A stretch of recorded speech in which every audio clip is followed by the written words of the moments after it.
common object do you use during recording? I hope I think he's probably not talking about tech advice like microphones and No. pre. Okay. Well, we do footstep. We do all the footsteps, so you have to have 50 pairs of shoes. I Man. mean, and you have to have like 12 pairs of shoes that really sound good for your big guy, little guy, woman, man, baby. You got Yeah, to have yeah, all the shoes, slippers and flip flops, and yeah. so. And then in terms of props, we sort of split our world into footsteps and props.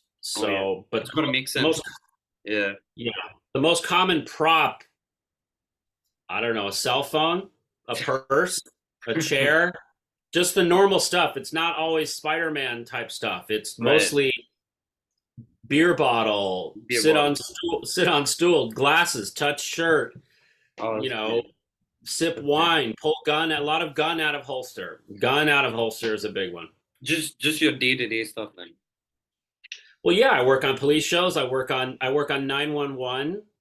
That has police and firefighters in it. So you got to have the helmets and the tanks and the hoses and the guns and the shotgun shells and Yeah. you got to have everything.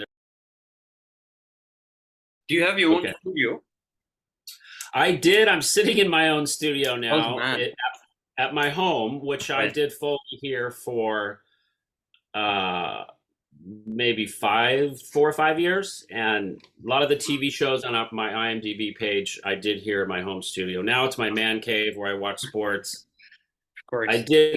I hosted an Airbnb experience. Airbnb has Oh shit. experiences, Right, right, right. yeah, like coffee tasting and surfing, and I did a Foley one, so people We would did a come here. Foley one. Yeah, Yeah. is it still on or is it No, it was too much work, and when the pandemic hit, they switched to online to Zoom. online? Yeah, yeah. So I did hundreds and hundreds of Zoom experiences here in my studio, showing people props and Whatever clips, bring them the and works. Yeah. now I'm done with that. Yeah, you're done with that. But like, when do you aim to retire? I think you're doing pretty well. Why would you? Any day now. Why would you do that? Just give. It's too hard. It's too hard. It's the hardest job physically. It's you go through times where you don't have work and you have to like they're closing a studio, or your studio gets hacked, or Right, right. the things that are busy and hard for me are much different than most other crafts in Hollywood.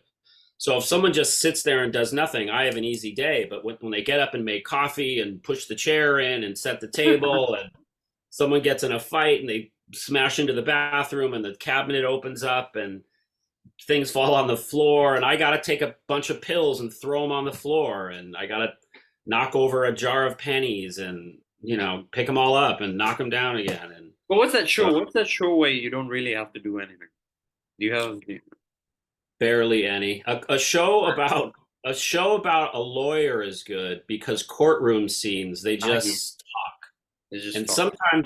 sometimes the cop shows are good because the interrogation rooms where they just talk and like, you got to tell us where the guy is and blah blah, and they're just in a room. But when they're out, they'll chase, like run down an alley and jump over trash cans, and Right, right, right. That's they wild. have to make all those separate noises. They'll run through a restaurant and knock over all the pots and pans, and we have to do whatever it is you see, whatever show. If it's a suit of armor, if it's vampires, if it's doctors, if it's astronauts, Well, yeah, you did a good doctor as well, right? yes, Oh wow. yes. And now we're on a new show called The Pit. It's not out yet. I don't know what channel it's going to be on, but Okay. that's ER. That's another medical. I worked on ER. I worked on Grey's Anatomy. I worked on Private Yeah. Practice. Right, right, right. And now this show called The Pit. It's just ER. Like nothing but gurneys and tubes and tanks and oxygen masks and Thanks. Yeah. bamboo bags and stethoscopes and rubber gloves, and it's just endless. Unless. But yeah, That's my world. So, But it sounds like it takes a lot of hours to go, just into a studio and come back out. Criminal Minds has been there for a while, so. yeah. And then there's a show called 911 and Oh yeah, yeah. 911. Okay. 911 Lone Star and FBI International. Have you worked And on any of the NCIS shows? I worked on NCIS LA for, I don't know, Shit, I loved LA a long time back. yeah, Yeah, 6 episodes or so. Yeah, yep, yeah, yep. yeah, that's insane.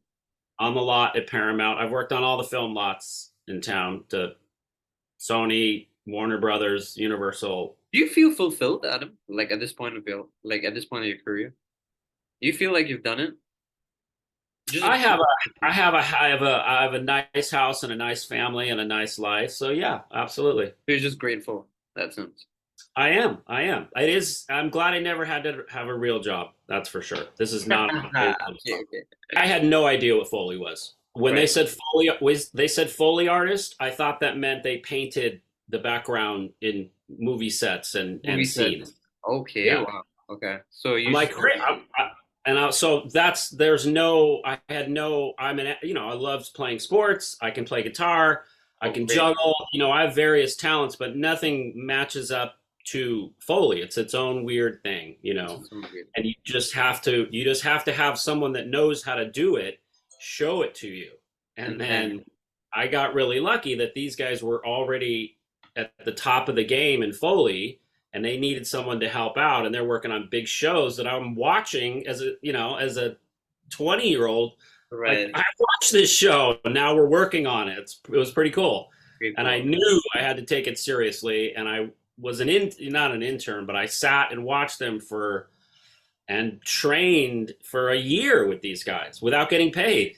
Like, just waited tables at night and came in and just watched them for over and over and over. They'd Shit. let me try. They'd let me try. I'd piss them off. I'd have to sit back on the couch. They'd show me more. So it was a long road, but I knew it was like this was my ticket. I had to take it seriously. So I was always on time. I was always cool, good attitude. You know, Whenever, like, they call me immediately. There's a shift tomorrow. It wasn't nine. It's never 9 to 5. It's just when your shifts are in, you go. And it's like, Right. tomorrow, be there. I'm there. So Oh it took a wow. lot. You're like an Yeah. exemplary child. But like in a sense, like what's like the longest shift usually? Like is it like the full day you gotta stay in the studio? Or what These are 8-hour shifts. eight If hours? you get a TV show and you'll have 2 days to finish the Foley, or one day to finish the Foley if it's a half-hour show. If you're working on a movie on the lot at Sony, when I worked on Spider-Man, we had 20 days to do the Foley, 25 days to do the Foley. So it's different in features than it is TV. I'm Right, mostly, definitely. like, I've spent a good 75% of my career in TV, and Yeah. the other in featers, and a little in Would video. you like based on your preference, would it be easier to do TV shows or movies in terms of filming? Well, when I was at Sony previously, there's one of our famous Foley artists. His name is Gary Hecker, and I was his partner. You can look him up and his amazing credits. Right. And I was his partner, and he works on big, giant superhero movies. Zack Snyder movies, and Like every Spider-Man movie and every Tarantino movie, right. and these take a lot of work, and they punish your body to do all these sounds, to work on Spider-Man, to work on Venom. This was a lot to work on Justice League, the Zack Snyder Takes a cut of lot. Justice. Yeah. You do a lot, especially if you're Hecker's partner. You wind up doing a lot of the work, a lot of the heavy, hard work, throwing yourself on the ground, picking up a metal pipe and throwing it on the ground, and it was hard. So, and then features, you get 20 days to work on it, and you might not have one for another 3 weeks, another feature. Yeah, that's But true. TV shows just go and go and go. So I kind of like TV shows, and I'm very fast. That's kind of one of the reputations you have to develop. That everyone loves that. If you go fast, no one wants you to go over. That really helps the business anyway. So I mean, like you don't get Don't to go over. No overtime. go overtime. Yeah. Surgery, like Good Doctor, all the up close surgery moments. A car chamois, a cowhide car chamois, when you get a car chamois wet, has a Right. really gross sound. Every Foley stage has drying out car chamois, because we use those for Mhm. barf Oh, and yeah. guts and Yeah. blood and all that stuff. That's a great one.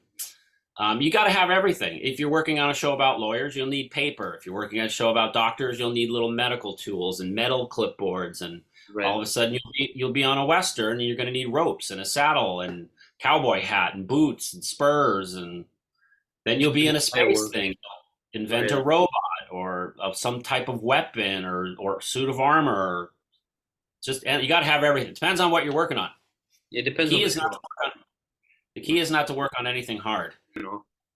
And I've seen like some videos of people doing coding on YouTube about how they do it back behind the scenes, and there's always like sand, there's always like glass and stuff like that. Yep. Uh, it gets Yep. really messy, I would say. It Really gets, messy. Really messy. yeah, That's a big part of Foley is keeping your stuff clean and organized because again, you could fill a warehouse up with props and there's just for chairs, you need to have 40 chairs. oh shit, okay, You that's got to have 15 purses. You got to have 4 car doors, a washing machine. You got, a motorcycle, every sporting gear possible. Football, baseball, cricket, basketball. It's all you got to have all the stuff because all of a sudden it'll cut to a basketball game. random. Oh, where's the basketball? Where's the net? Where's the wood floor? So Yeah, it's just and if you do it long enough, you'll have to have done everything, every type of glass or plate or dish or paper, magazine, brochure, business card, menu, credit card. They're all I different. feel like you're just naming stuff in a storeroom right now. I am. You go through a store and it's like, I need that. I need that. And Yeah, they get, like there's a scene in it. Let's say there's a scene where someone's walking through a sporting goods store and they're prepping for disaster and they're throwing all kinds of stuff into a shopping cart. Got to have all of it. you gotta You help. can you have to fake some of it, but got to have most of it. Well, when you don't have stuff, what do you do? Like, do you like improvise and just make something work? Yes, that happens every day. That happens Happens every day. Oh, okay. I was just every gonna ask single you day. how often. Oh yeah, yeah. It happens every day. Yeah, every single day. I'm trying to think. I'm working today at 10. What are we doing? Today's an episode of 911. What's going on? Something. Oh, yeah, they're different type of like medical equipment. Like Right? the paddles they rub and they shock your chest, and the little stickers they peel off and The put the decrease, yeah. Oh, yeah, and gotta do all that. And like if they eat an apple, you have to get an apple. You can't fake biting a chip yeah. or Oh or man, that makes you sense. know. So yeah, it's an endless thing of getting props and getting the right thing and faking the right, getting good at faking the thing too. Right. Another interesting thing I really want to know as well. Do you get injured often doing Foley? See, my finger is twisted to the. It's got a twist. A Oh twist. I yeah. smashed it with a rock doing The Good Doctor. Oh, for real? There's an earthquake in The Good Doctor.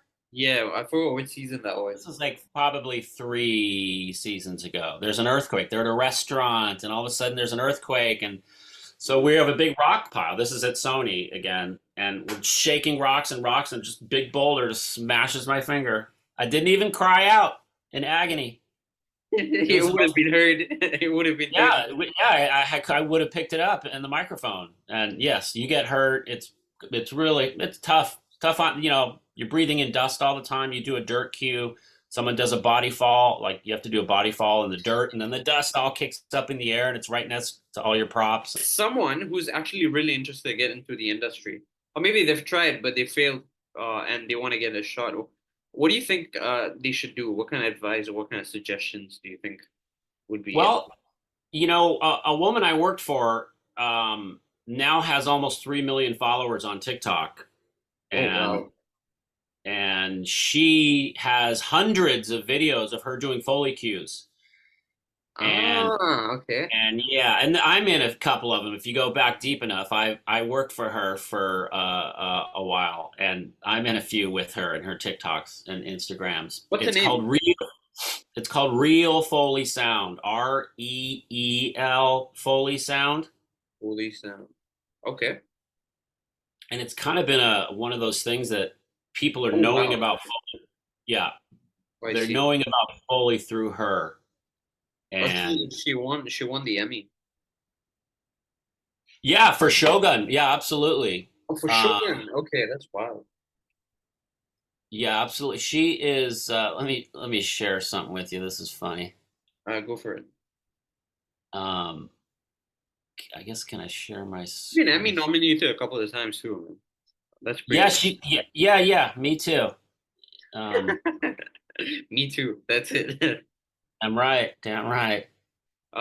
Like you mentioned, people who wanted to get into falling, and like what sort of suggestion or what sort of advice did you give? Well, my first piece of advice would be to learn Pro Tools. Pro Tools, uh, okay. because it's part of the recording process of Foley. You don't Right, need to, as a Foley artist, you don't need to know Foley. Like a musician doesn't need to know how the gear works. right. An actor doesn't need to know how the camera works, but there's a lot more jobs and opportunities for someone if they know Pro Tools, if they can record, if they can edit dialogue, edit Foley, do sound effects, and mix all this stuff. So there's a lot more, and then it'll also help you get into Foley. But Foley is just done like a sport. You have to do it over, or drawing, or Right. painting, or something. You just have to do it over and over again. And I learn every day because new things keep coming up. So it's an Right. endless thing. So, but it's fun and it's doable, and there's probably tons of jobs around the world for Foley artists alone, which is pretty exciting. Great, awesome.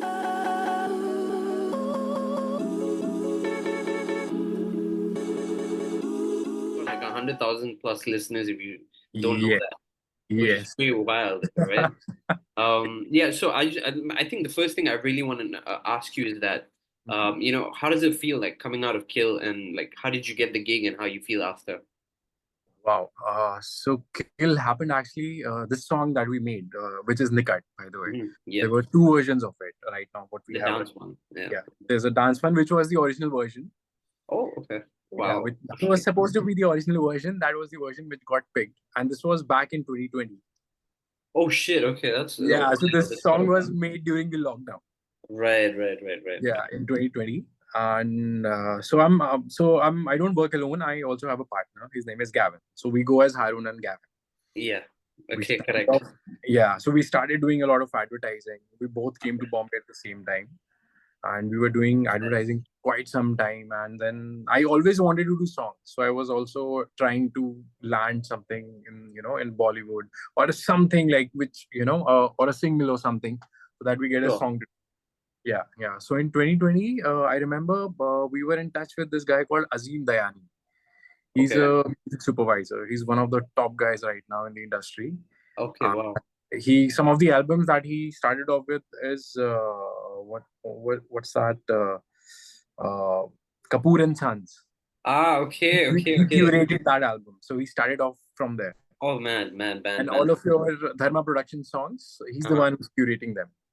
Oh wow. So he does a lot of bangers. Okay. Yeah. Yeah. On the song, and Right. I had started learning like Hindustani classical a few like Oh months. wow. Yeah, Okay. so I've been making songs since 2010 actually, when I was in college. Okay. Yeah, so I Yeah. was just making songs on my own, and Just technology. having fun. Yeah, just having fun during college, and technology had just started becoming accessible at that point of time. Fair. You had those cheap sound cards coming in, cheap mics coming in. Right. So I was one of those older guys who started on that. So I was already used to. I was already making songs. I was mainly self-taught. Mainly self-taught, man. Mainly self-taught in a lot of ways. But when I came to Bombay, I learned a lot of things. To like really learn music, just to Correct. just to have no gaps in the knowledge, basically. Fair. That's fair. Yeah. Before coming to Bombay, I'm basically a computer engineer. Ha! Wow. I Okay. was living in Denmark, by the way.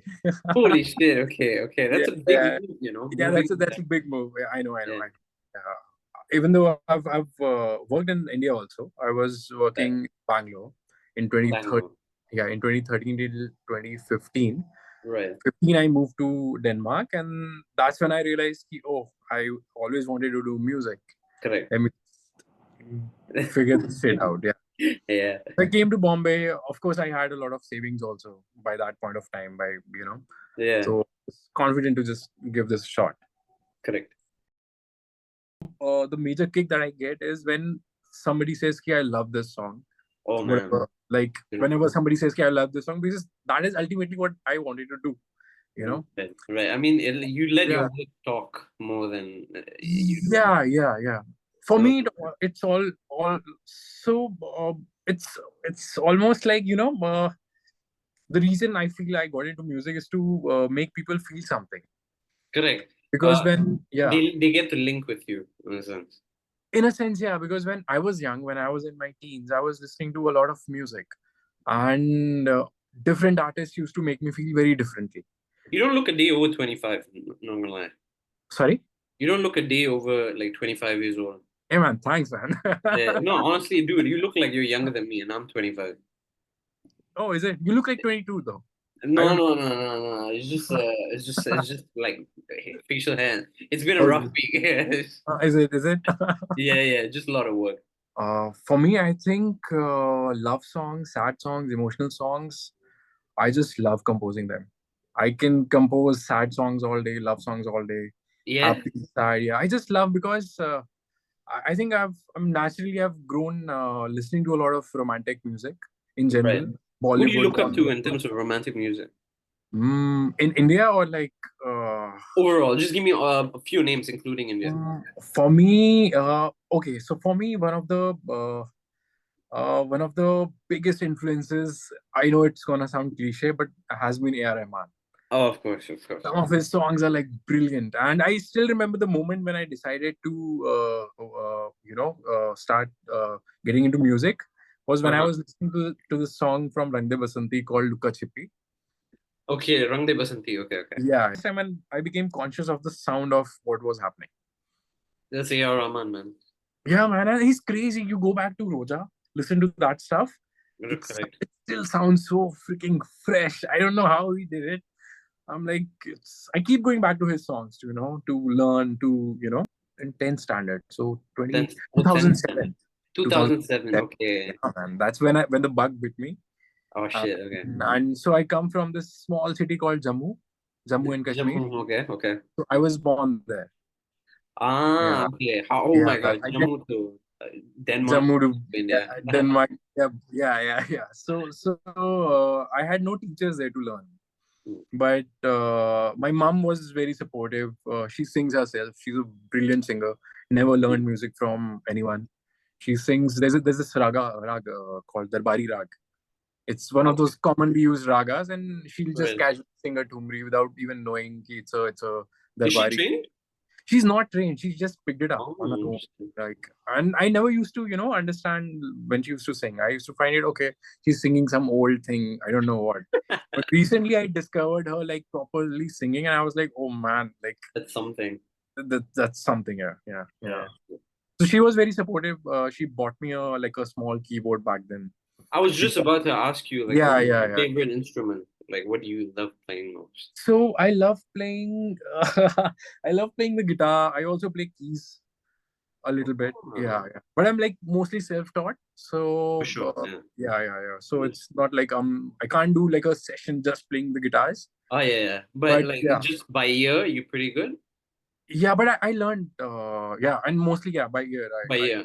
By ear. But I can play I can form tunes. I know my way around the instruments. Dude, I was just like, I'm so interested to ask you if you would be willing to teach people guitar. And I was teaching back when I was new to Bombay. I was teaching people guitar, like little kids and all, just to make some money to survive.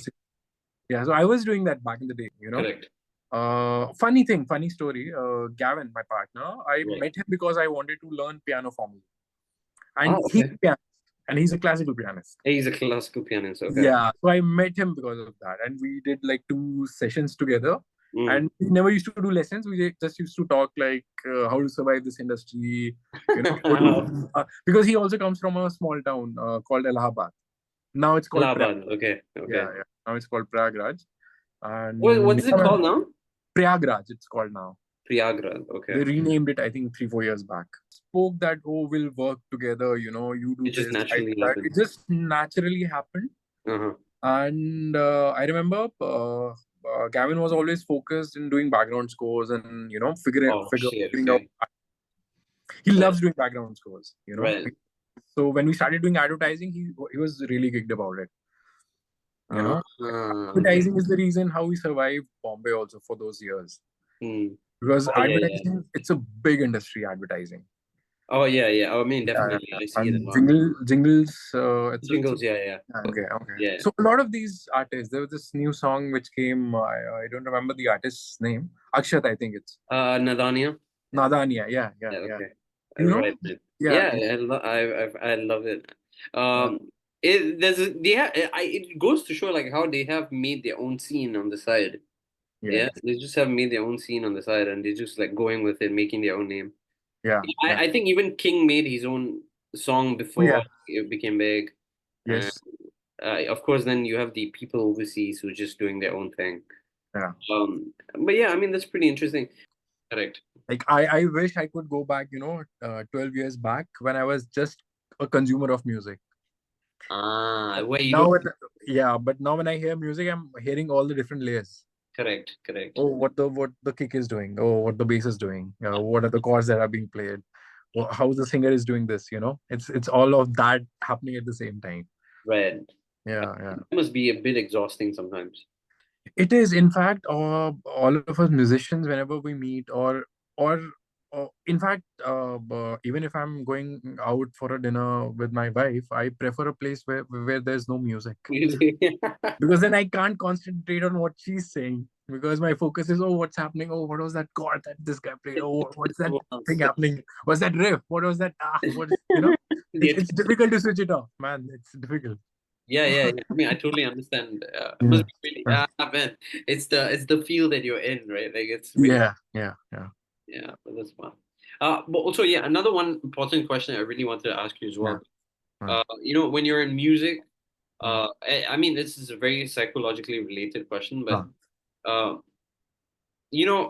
because you do get a little bit too much of music in your life as well sometimes. Yeah, Does yeah.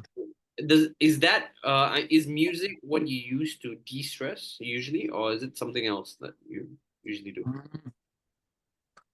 Mm. So so since I've started making music, and now it's been like quite almost 8 years now since I've been in the industry now. It's been 8 years. Hmm, It's difficult to find songs that I can just, not be analytical about. for sure. So most of the songs that I listen to de-stress are the old songs, which have a more, which I used to listen to in my childhood or college days when I was a kid. So I might go back to an old John Mayer album, Okay, beautiful. or something which was old now, because I late the new music that I listen to, I'm always like thinking, oh, how did they do that? I can't just detach and just be like, oh, I just want to listen to this song. Very few songs are there. There are songs which I do just turn off that analytical music composer producer gear in my head, and just listen to the for the feels of it. But yeah, but it's becoming less and less. Yeah, Uh, yeah, yeah. Yeah. I'm just trying to imagine how it must be in your head. Just Yeah, I mean, it's just all the different layers, all different layers separated of the music. riffs and Yeah, uh, yeah, yeah. progressions and stuff like Yeah, that. it's all of that at once. This is a good segue because, like, you're making music for the next four films, right? Yeah. Has there been a time where you feel like it's not good enough and you have to, you know, Mhm. again?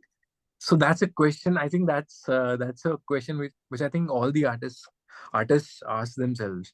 Correct. Is it good enough? No, it's not. Is it too old school? Is it too modern? Is it Right, right. because for films you're also catering to the audiences. For sure. You're also catering to the director's vision, what the director wants. Okay.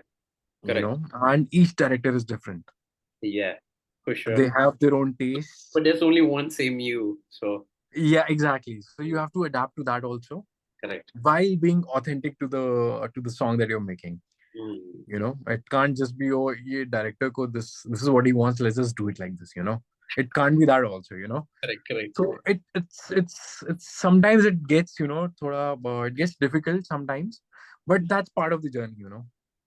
You It- learn to, you know, find your way around it. what I wanted to ask you was, Yeah. oh my, just take a minute to think about it. Huh. Nikat has came out, it's been brilliant. What would you have done differently to the song? To Nikat, Yeah. actually nothing, you know. I think I feel each song has its journey and its destiny. Right. You know what I'm saying? For I sure. think it got a good platform, and I think more than that, the process of making those two songs was, you know, it. I just loved making those both of those songs, and Yeah. working with a talent like Rekha Bhardwaj ji. Oh man, she's such a sweetheart. Oh You yeah. know, just working with her, you know, I would do these songs again just to, you know, go through this process of making these songs again. But I don't think I'll do anything differently. I love the songs how they sound, and yeah, man, I'm looking forward to making new songs now.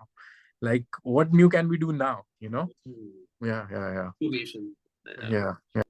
In terms of like getting into the industry, of course, like I mentioned, it sometimes there's a lot of people who want to get in, people who want to sing, who people want to just compose, anything of that sort. Mm.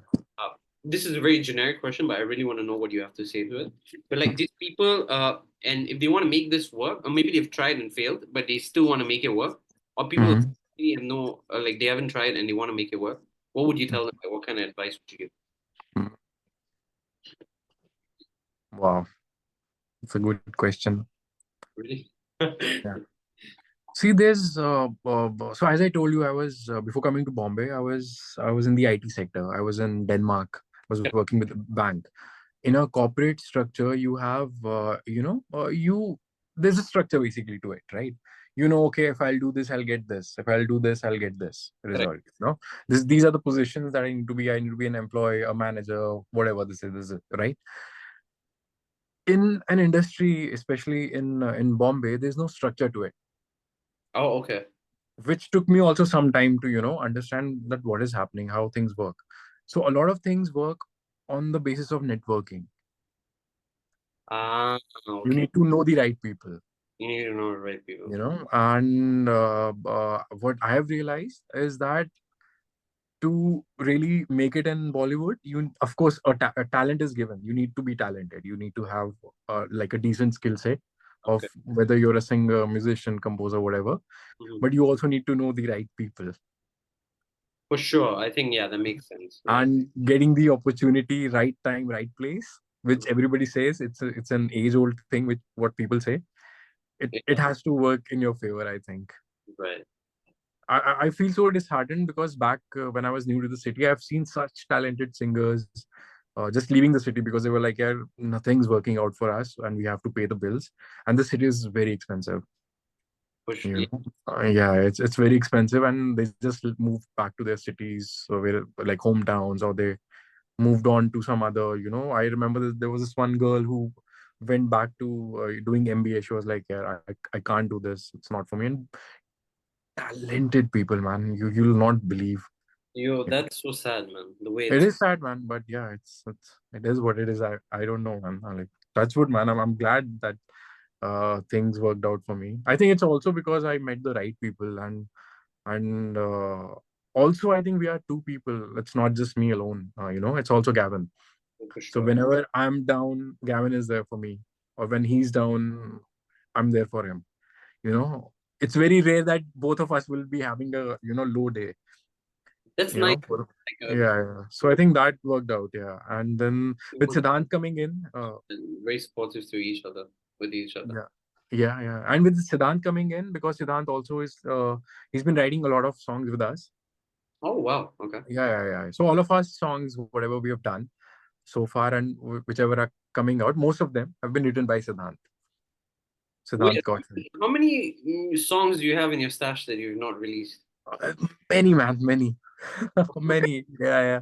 I think I was going through the song bank the other day, and I have like almost 80, 82 songs right now, which are just in the bank.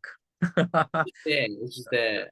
But I've been pitching those songs. If it works for a film, well and good, you know. But most of the film directors like to work on briefs. Even I like to work on briefs. So you can the directors they So give they, you a situation, you know. yeah, This is what is happening, so that lyrics can also work around that. all Yeah, the people, okay. So yeah, you yeah, yeah. talk with the directors as well. Yes, yes. How often do producers step in?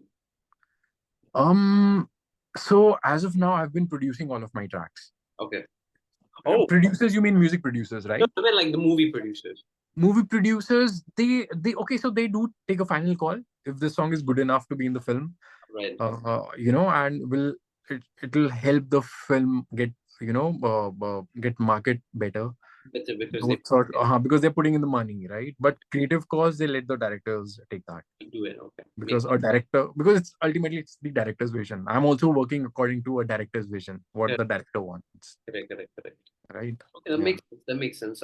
And I still remember the very first version had some random lyrics like कि, तेरी यादें सताती हैं मैं क्या करूं. So usually when I compose, I add some dummy lyrics to it. Right. So So, let me just so that find for it. Yeah. it fits the beat then. It fits the beat. Yeah. And then Siddhant came up with the झूठ होगा जो मैं ना कहूं. Yeah, yeah, yeah.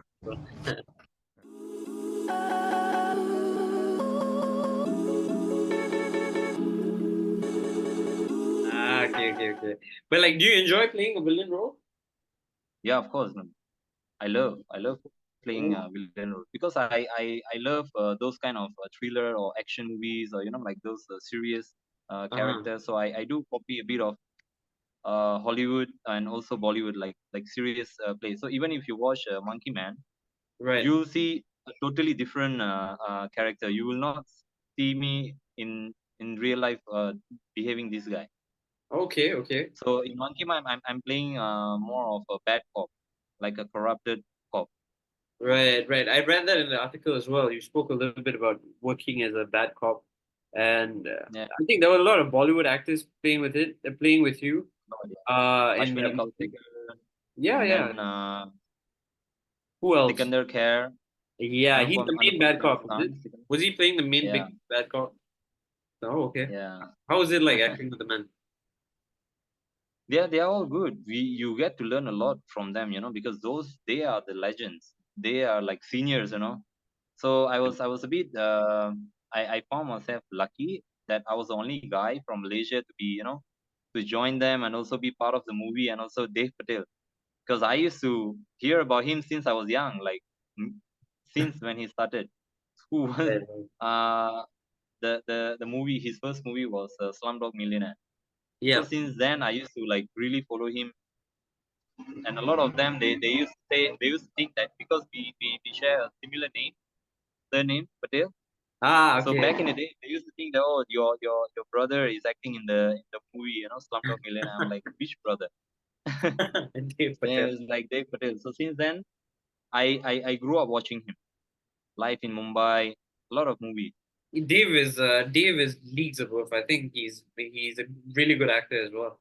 You know, the man who A knew lot. infinity and all of that. I think it's like to be sharing screen space with him. I think before that, let's like rewind back really quickly. What was like your Mm-hmm. first big movie, the first big break that you got? Well, I wouldn't say first big movie, or because most of the movies I play pretty much a similar character or pretty much Oh, okay. similar amount of, yeah. Like even if you were to watch Matkilao, Uh-huh. I didn't play a really main character. Like I wasn't the limelight, but Right. I was also a part of it. Like there is a story about me in the movie, Right. you So know. you So have I did carry, yeah. I uh, so and then also in Monkey Man as well. I do have that character where I do carry pretty much of the role in the movie, where it does play a vital role a in the significant movie also. one. So it's not like a main character, or not like a big role something. But I kind of like this kind of stuff, like, because if you were to play big role, you will have a lot of responsibility on you, It's Yeah, not that for easy. for sure, for To sure. face those guys and to face the main guys is not easy. But I like to be a bit more laid back. Of course, Uh-huh. I love challenges. But compared to where I was and where am I right now, I am quite, you know, I'm quite lucky and I'm quite thankful for that. Pretty much serious when I was doing extras also. I was like a serious extra, you know. Like I Yeah. wasn't playing fool. Oh, I'm just an extra. I'm just making so much. Why should I be serious? I used to reach there early, and I used to follow the instruction. Even as an extra, I used to play like a proper role. I don't know even if they catch me in the camera or not. But from my side, I used to give 100%. Okay, okay, okay. So I used to practice because I know where I want to be. I Fair, know what I want to be. I don't want to just remain as an extra. fair. So even since then, I used to practice. I used to give my best. Even now, I have a lot more to learn. You know. So even Definitely. now also, like whatever character I'm given, I try my best to give the best that I have and the best that I can. Fair. So I think it I've must be been in this interesting. industry for 12 years, but I wouldn't say continuous 12 years. I had a bit of on and off in between because I have my own business as well. Right. So whenever I get chance, I I focus more on here because acting is my passion. Okay, okay. What But is I your don't other depend on business, it. if you don't mind me asking? We are doing a renovation business. So right now Ah, I'm also at the middle of the site. We do ah. like a home renovation. We do commercial renovation from A to Z. Oh, that's interesting. So you have like a business that you own, and then you have Like acting. a permanent business, yeah. Ah, So man, whenever man. I get projects, I never say no, because I always have worker to handle it, so I can focus more on my passion. Yeah, that's interesting. It's at least you're like there's a constant source of income, and then there's acting that you can focus on. Yeah, you need to have, bro, because like countries like Malaysia, you need to have something on the side as well. Man, Yeah, but at the 18 age years of old. 18, but I wasn't more into acting. I was doing more of magazine shoots and Ah, poster flyers, like a small timers, whatever you I gotta can start I can get somewhere. like side pocket money. Yeah, yeah, yeah. But you gotta start somewhere. Yeah, so, yeah, I just started off somewhere. So I used to get like uniform, a school uniform model, or I Right. even forgot, bro. Like it was many years ago. I mean, if that's where you start, and now you're in Hollywood. I think that's a pretty big leap level But still, I've a lot more to pick up, bro. to achieve. Like I think whatever I've got, I didn't actually I wouldn't say I did a lot of hard work. I think I got it quite easy. For real? I Why would didn't you say actually that? put in much effort. Yeah, I didn't Really? actually put in much effort. Hmm? Why would you say that though? I mean, I did. I know there's a lot more to do. Look wise or physical wise, there is never ending.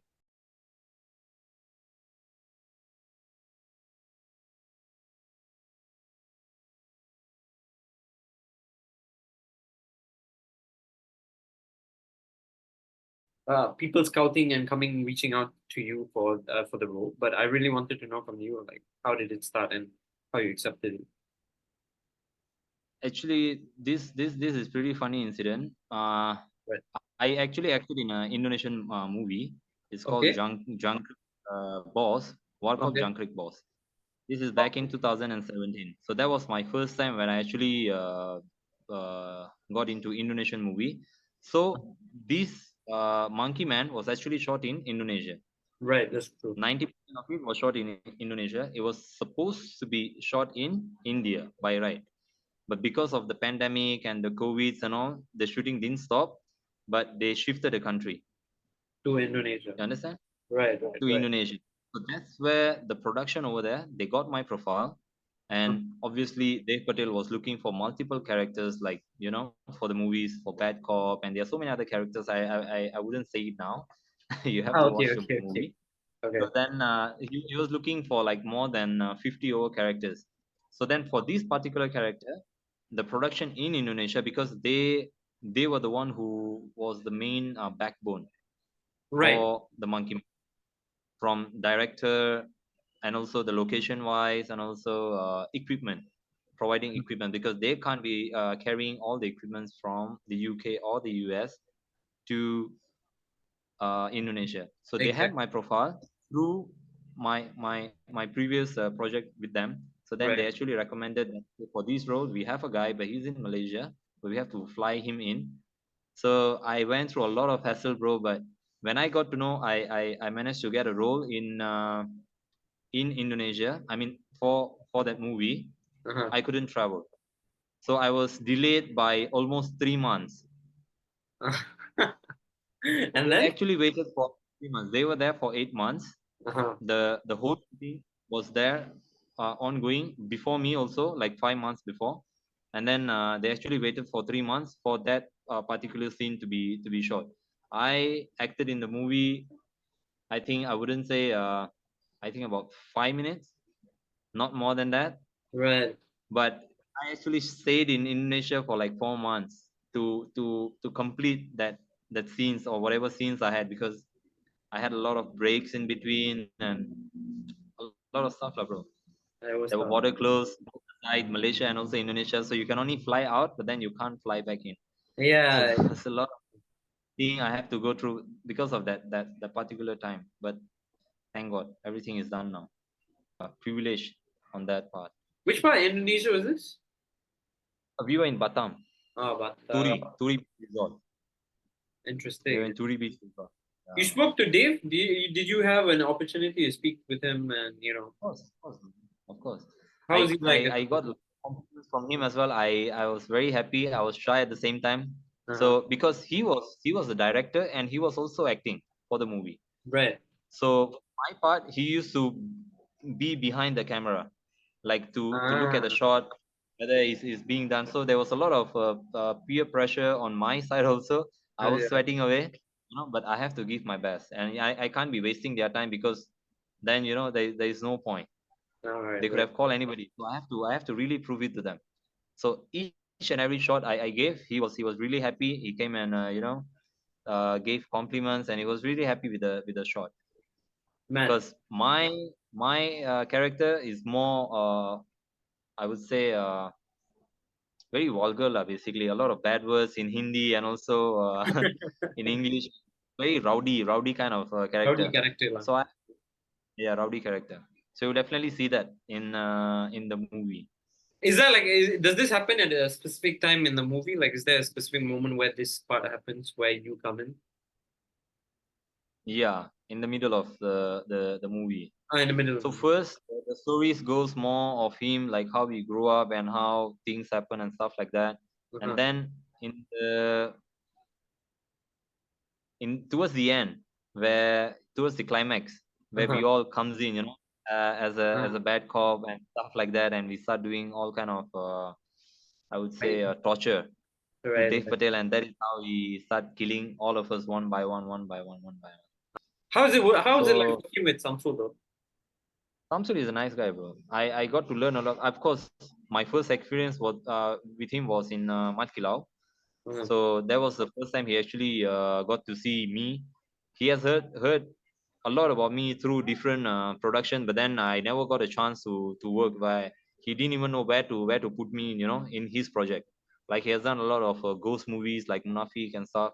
So he don't know where to put. But when he actually directed Mat Kilau, he actually know what kind of character to give me for that movie. So even if you wanna be in acting line, discipline is really important. You have to be sincere to yourself. Not that okay, you get a role as a junior artist, then you're just gonna do like whatever, and then you're just gonna go. Yeah. You have to keep on trying. You have to keep on trying. One day or the other, if the door opens for me or everybody else who comes from the same background, I'm sure it will open for them also. You just have to keep on trying. Just keep going, stay consistent. And then we have to collab also one of these days, I don't know what I can help you with, but definitely, man, let's plan something. Why not? We will definitely collab.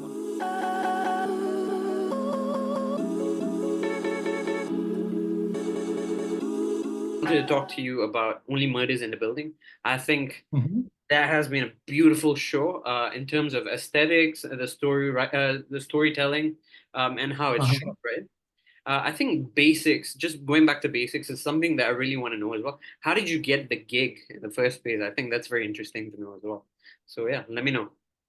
Yeah, it was a pretty well. First, thanks for having this chat with me.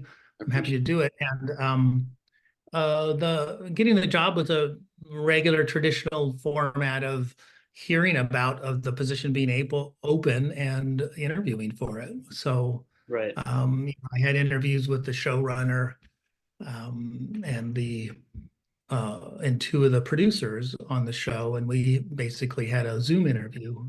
Right. Um, and and I was starting season 2, so and those are, I suppose, slightly different interview. Well, there's slightly different interview challenges or requirements when you're interviewing to take over something that's already established, somewhat established. So, I mean, as much as it can be in one season. So, in a way, it's easier because you're not having to not having to sell so much of an idea, usually not so much of an idea, Right. from scratch of a mood and a tone and everything because it's done. I mean, you have to quickly discern whether they like how it looked before Right. but it was really obvious that they did. And, simply the other designer wasn't available. He had a conflict. And so, so the position was open. Right. And, and that was that. And I just, did a good interview and, others were interviewed and they picked me. And I generally never know, I knew that I did a nice interview, but that hardly, I don't want to say it hardly matters, but I mean, it's not just because you do a good interview doesn't mean, doesn't mean you're gonna get the job. There's so many reasons that people choose somebody. Fair point. Yeah. So, but so it worked out, and I was very glad because there was about 5 episodes that had aired at the time, of the very first season at the time that this interview came up. So I was able to watch the first few and get a feeling for it. And it was like, oh my God, this is fun. This is so my show. I would have loved being a fan of, I would be a fan of watching this show. Fair. And a lot of shows that I've designed in the past, there's only a few that I would watch, as a fan. I feel like they all looked good and I designed it well and everything, but it's just they're not necessarily my genre of choice. Yeah. So, and I can be very unbiased when I'll design anything, but there's some shows you want to watch that anybody wants to watch and some they don't. So I was delighted that, like, wow, I could design this show and enjoy watching it because I love these characters and these actors. So it was really a win-win. That's lovely. I think you also mentioned something really interesting there. It's not as difficult when you're not starting from scratch. So having that reference point, was that in itself difficult to adapt, or was it something that you could pick up quickly and design as well for the sets? Yeah, it's always tricky jumping in because you do have to sort of have the ability to pretend that you really know the show. I mean, because you really have to jump into it and use your instincts, and that's what I think holds some people back. Is not necessarily going with their instincts on making a design choice because they might be reticent because they don't know the show that well, and they're like, well, I don't know if I don't really know. I don't have a handle on these characters or these writers for when they say something. Is that what they really mean? It's hard to tell. I don't have any experience with this group of people, and you have to go with your instincts, and then as if you were there from the beginning. I mean, that's my advice because really, it just sort of proves out that it really helps. And also, if you know what you're doing, then it does then your instincts are going to be generally spot on, or you have an opportunity to check them out and make sure you're on the same page, Right. with the showrunner. So it's definitely challenging. And in the case of the interview, needed to be delicate about whether they were happy with everything. And I really, but like I say, I could tell from the get-go that they were. So it was really a matter of being able to continue on in that spirit and of the palette that had been established, and then just take off from there.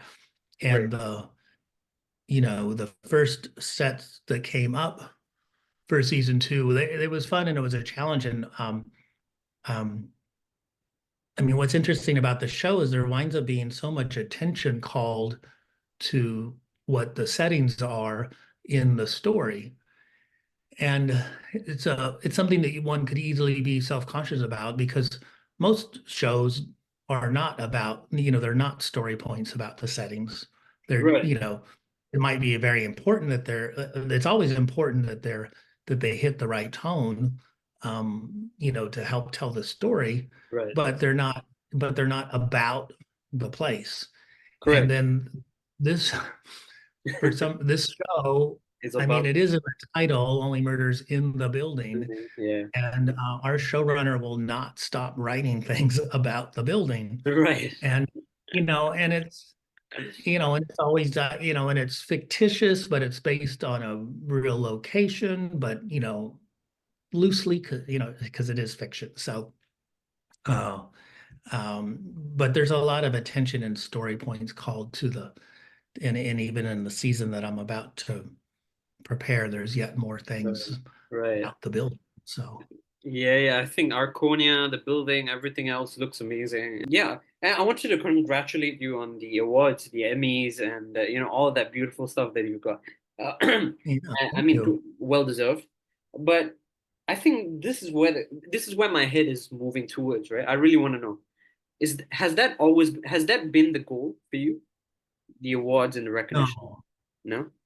No, the goal is just doing the best work that you can do and having fun doing it. Right. And because I mean, winning awards is don't get me wrong, it's really fun and quite a delight, but it's also just so I'm searching for, I'm at a blank for the right word, but it's but like it's so It's sort just of flighty or fickle, and those aren't the right words, but you just don't know, everyone that's competing for that, you just sort of don't know how it's going to go. And but I mean, I get your point. I feel good about winning the last 2 seasons, and it's great. The show is actually won, for the 3 seasons that have competed so far. Right. And so it's great, but definitely not that goal. It's more, I had won some other Emmys for another show I had done, a daytime show in the past, and I sort of assumed that was the last bit of that world, because Right. it's just so much more, it's even more competitive, and it's just a rare spot to fit in to compete for those awards. Really curious as well, Patrick, what got you into production design in the first place? I had started in theater as back in high school. It's a classic story of, at a young age, seeing high school productions, and when I was in elementary school, I saw some high school productions, and that was the first live entertainment I'd ever seen. Right. And it was completely like, when you're really in the audience of a live performance, it makes a difference. And so I was completely wowed by it. Like, oh my God, when I go to high school, I'm going to do this, So that was So it was really catching the theater bug early on, that did it, and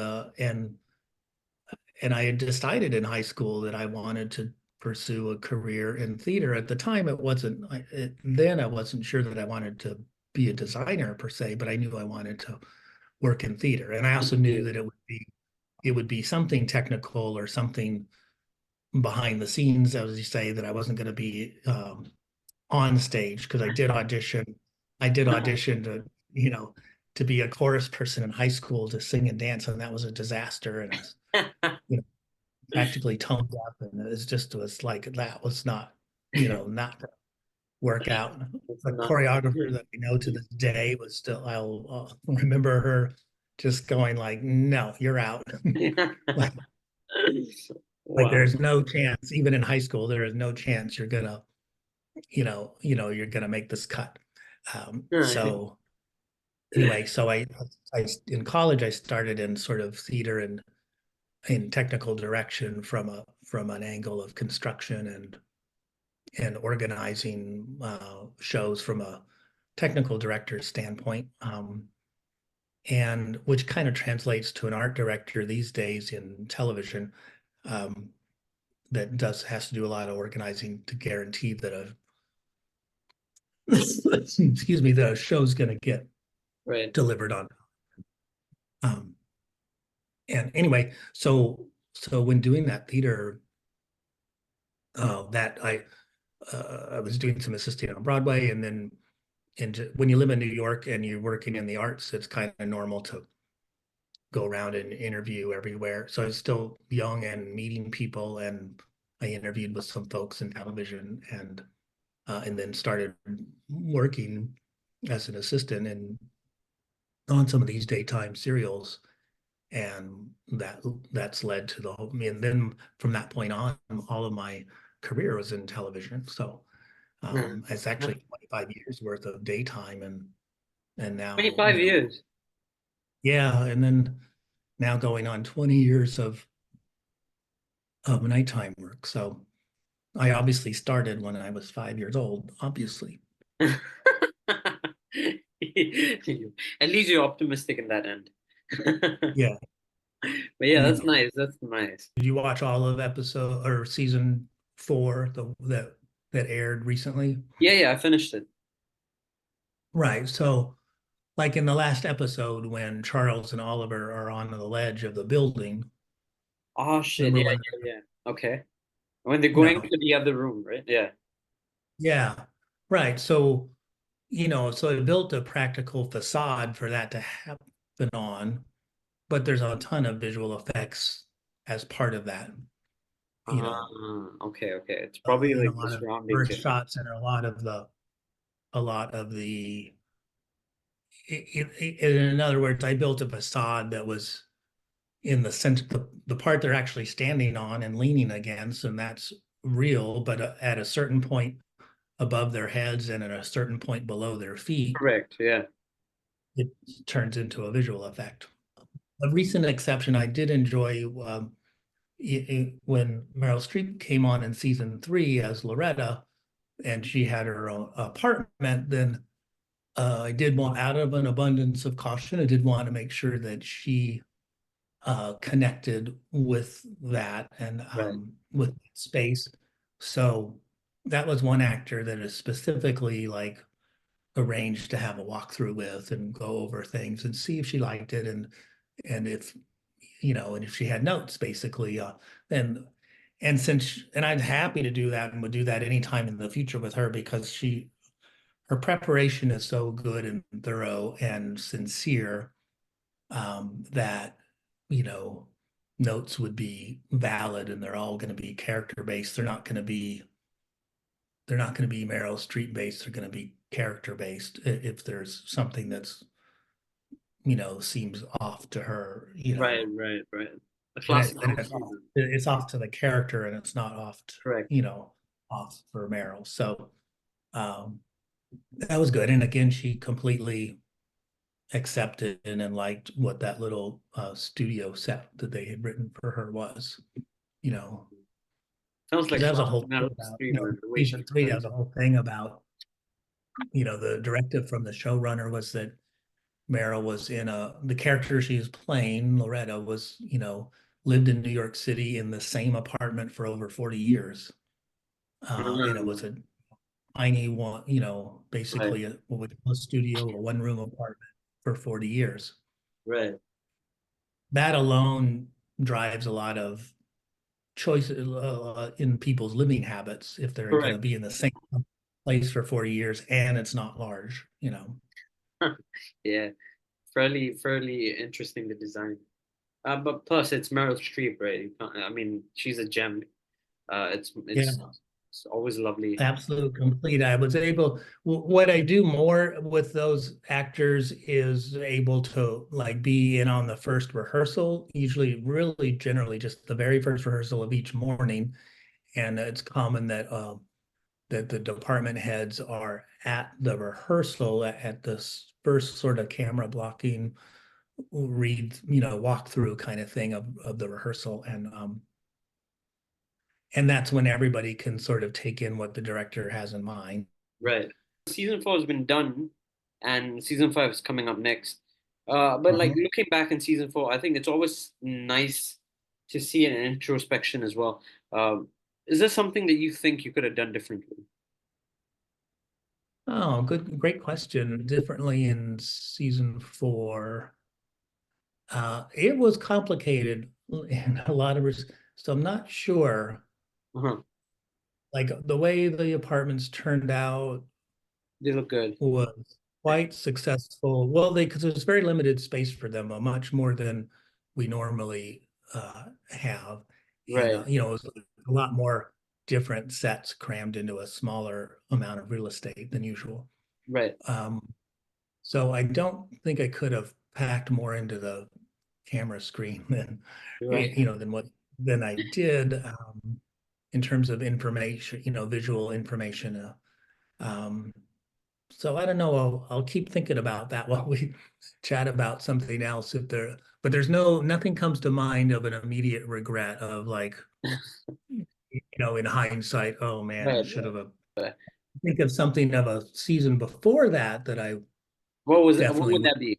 What would that be?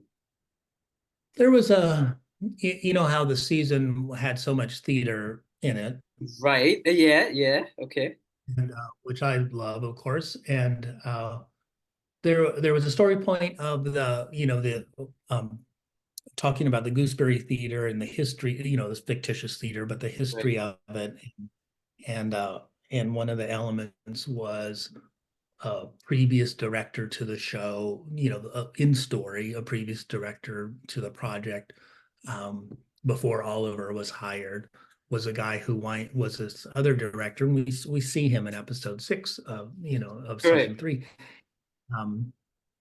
And they'd written that he is secretly he's sort of squatting in the theater in an attic space. Upstairs, yeah. Yeah. So and I love sets like that because they can be very atmospheric and stuff. And it was specifically written as a very small squalor situation, like a tiny space where he was discreetly, secretly like hanging out there. And even though there's hundreds of people working in a theater below him, nobody knows that he's there, right? Yeah, So yeah. not like a big palatial space. And it was written to be very small.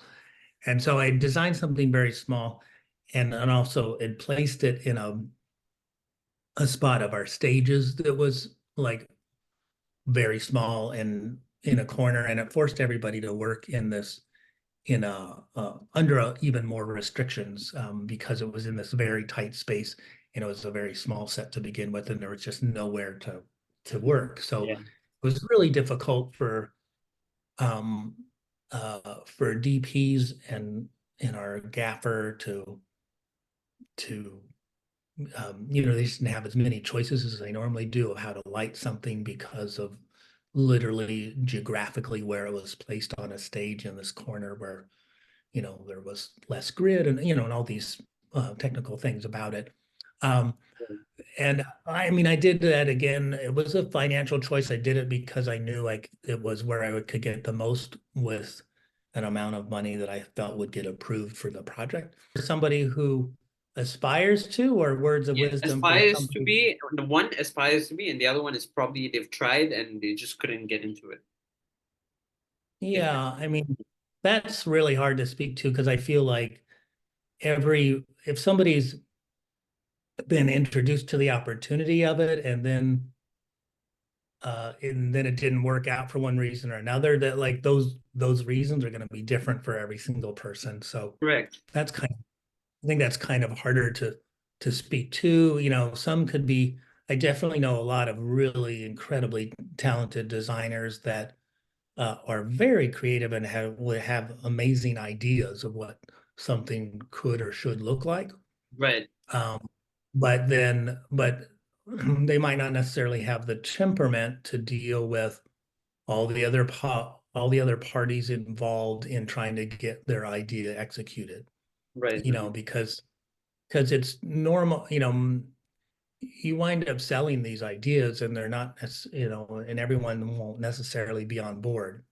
Or just even even if they're on board, even if they're not judging the idea, there's just a lot of complicated personalities to deal with, and a lot of people don't have I don't want to use the word bandwidth, but you know, the capacity to sort of like Culture. Yeah. negotiate, navigate. I mean, and in your field of psychology, you know, and you know well, like there's a lot, you know, there's a lot of people that can't necessarily juggle too many different personalities when, you know, challenged in in the heat of the day.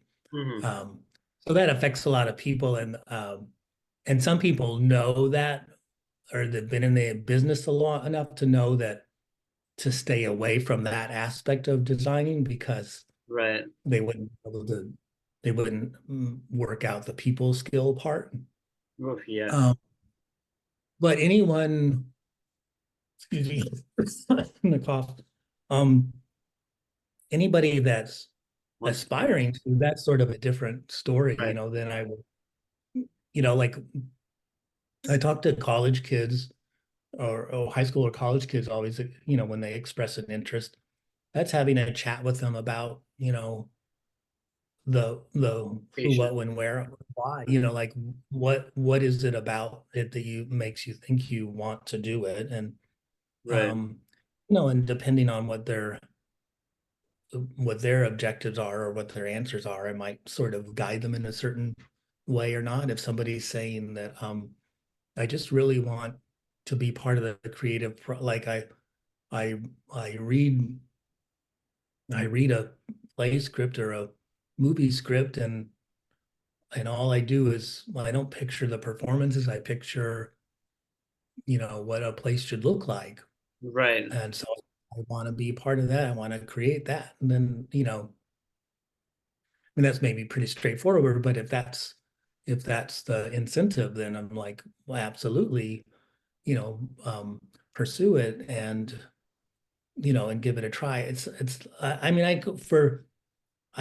try to tap into people's emotional, like just what drives them to want to, you know, Get if they motivated. want to tell stories visually, then Right. they should do it. You know, then they should try it.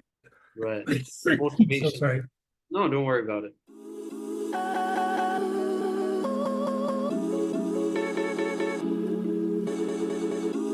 Like, why did you stop after Half-Blood Prince? Why did I stop? It's often asked this question, and I mean, I have talked to people about it before. Right. Yes, the original plan was that I would do the last four Perfect. Yeah.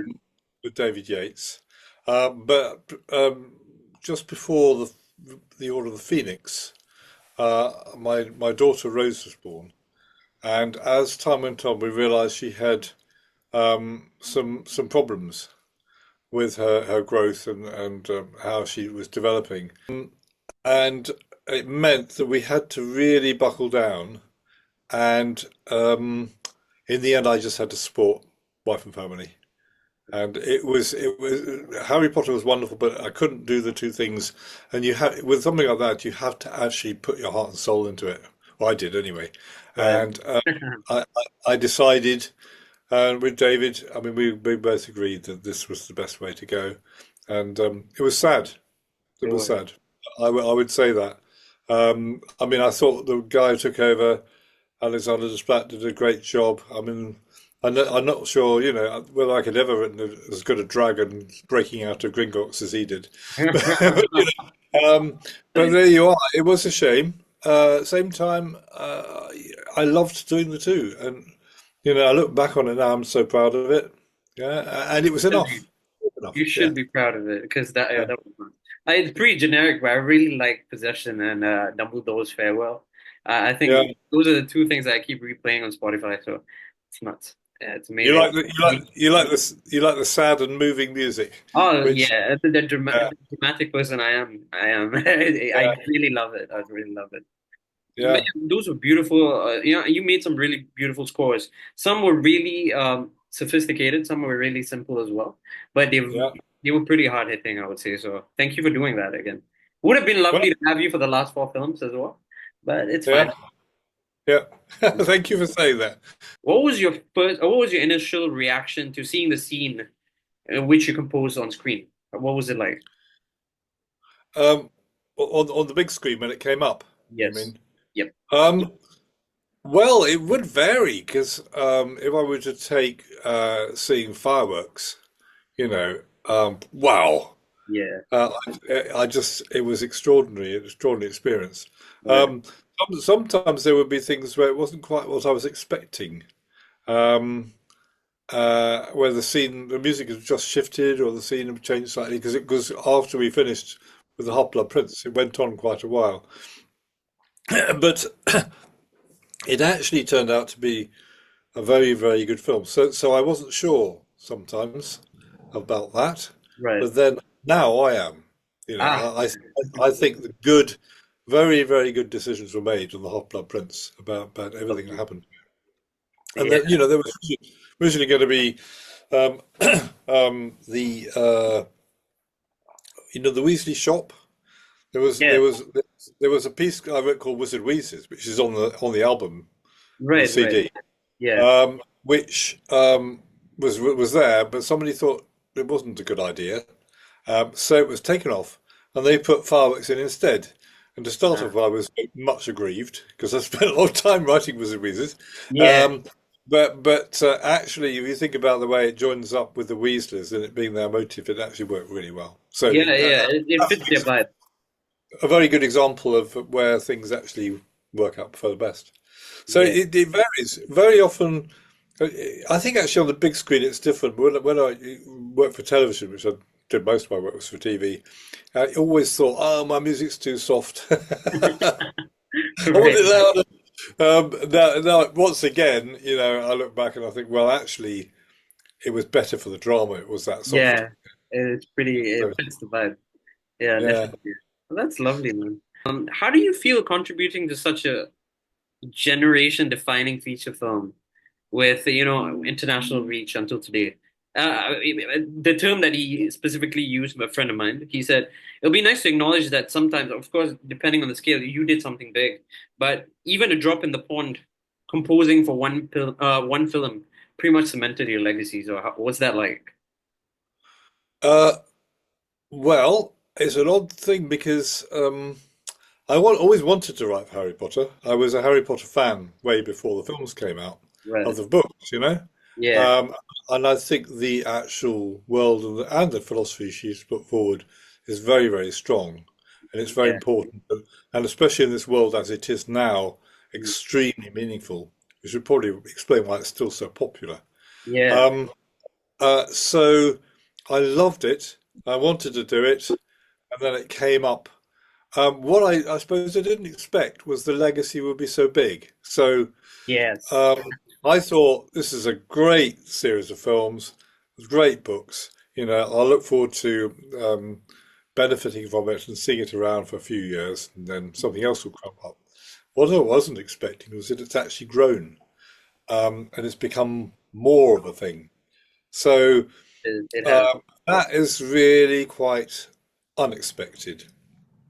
and it makes me proud actually. I'm very proud to have done that. How I did it, I have no idea. I believe music comes from somewhere else anyway. I'm a little bit spiritual on that just side. came out. It just came out. Yes, that's right. Yeah. Yeah. So all I can say is great to have done that. And I've, a lot of my other film music has been about moral situations as well. Earlier in my career, it was about natural history, and a lot of it about global warming. Even back in the 90s, we were talking about it and about problems of damage to nature, which is what I really profoundly still believe in and believed in then. So to do a film that has such moral implications was brilliant, actually, just up my street. Yeah, That's lovely. I think it really has a big impact on a lot of people, not just it beats every generation as well, right? So it's not just yeah. it's not just people from that time as well. So I think a lot of young people as well now, they really like the Yeah. films, which Maybe is you say young people, because of course the people who watch it were now in their 30s. no, I mean that's the crazy. That's crazy. But also, It's crazy. real quick, you like the books, right, as well? So Yeah. what house do you think you're in? Sorry? What house would you think you're in? Like Slytherin or Gryffindor? Oh, which house? Yes, I gotta know. Well, I have to say I was probably Gryffindor, and it was I did the test. There was one time you could do this test. It's terribly fun. Yeah. We as a family all did it as we were driving through Scotland or somewhere. And I came up as a combination of Dumbledore and Harry Potter. Yeah, it's so fitting. It's so fitting. Yeah, that's so fitting. You see the jackpot. That. And I used to listen to music while reading books. I can remember one time I read The Lord of the Rings 3 times. Whoa, okay. In a row. You've got so much time. All this music's associated with Lord of the Rings, and I suppose in a way I was liking having the music with the story, and it was the beginning of the idea of writing music for a story, so writing music for film.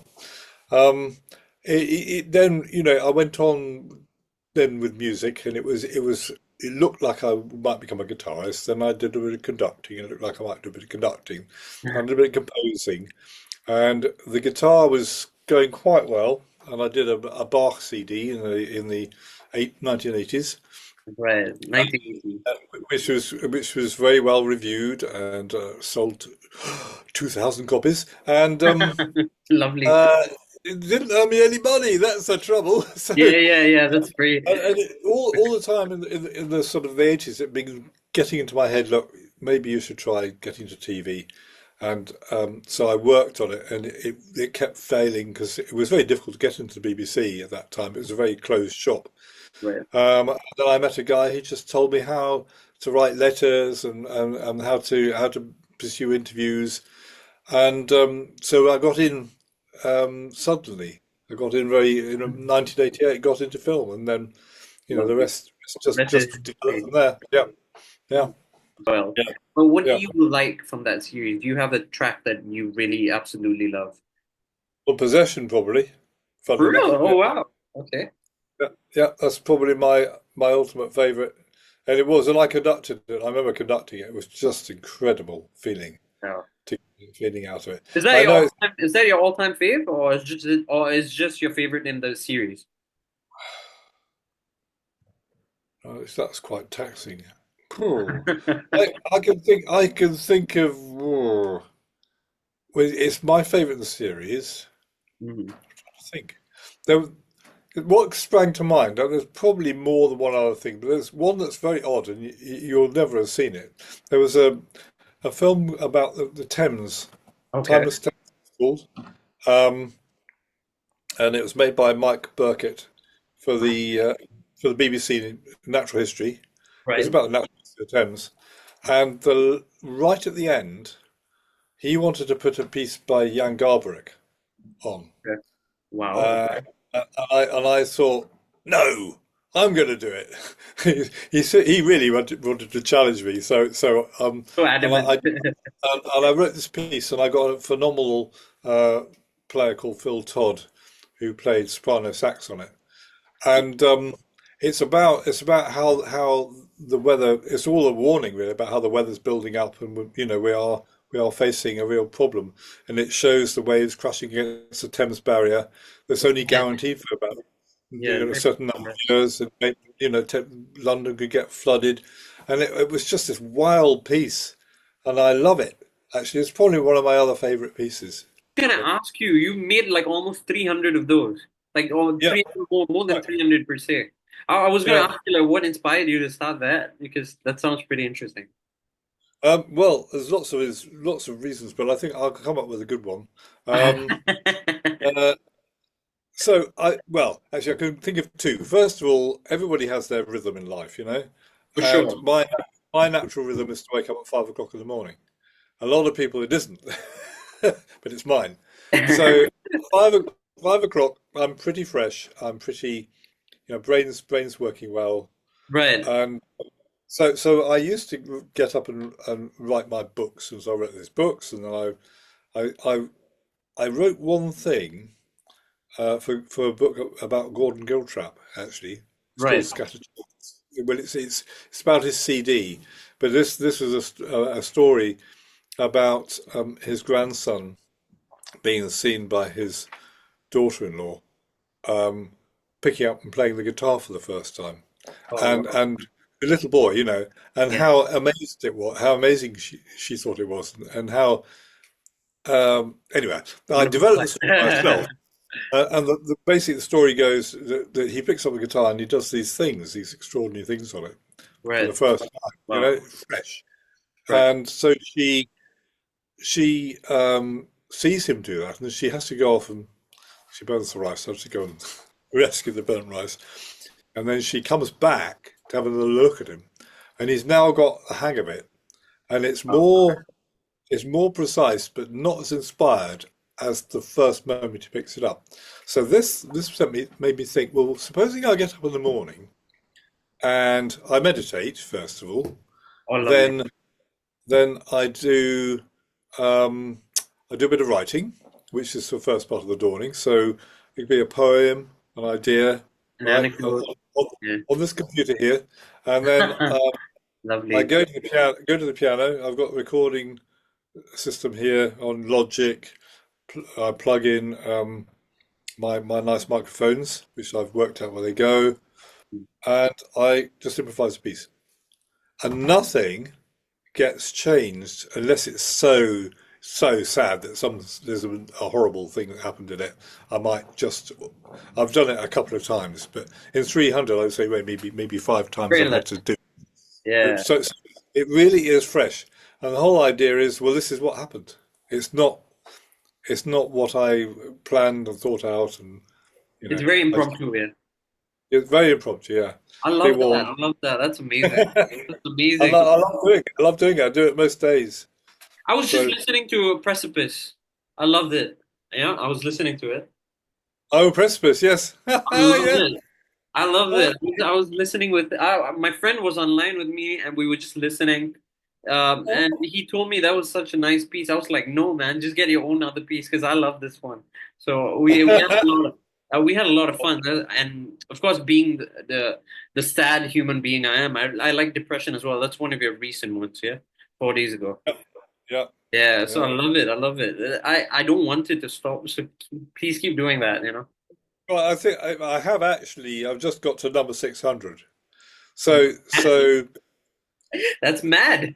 well, the thing is, some of them get put out later. So I don't. I Yeah, just for don't put them out every morning. I every couple of days I sit with a glass of beer. I do like a glass of beer. Lovely.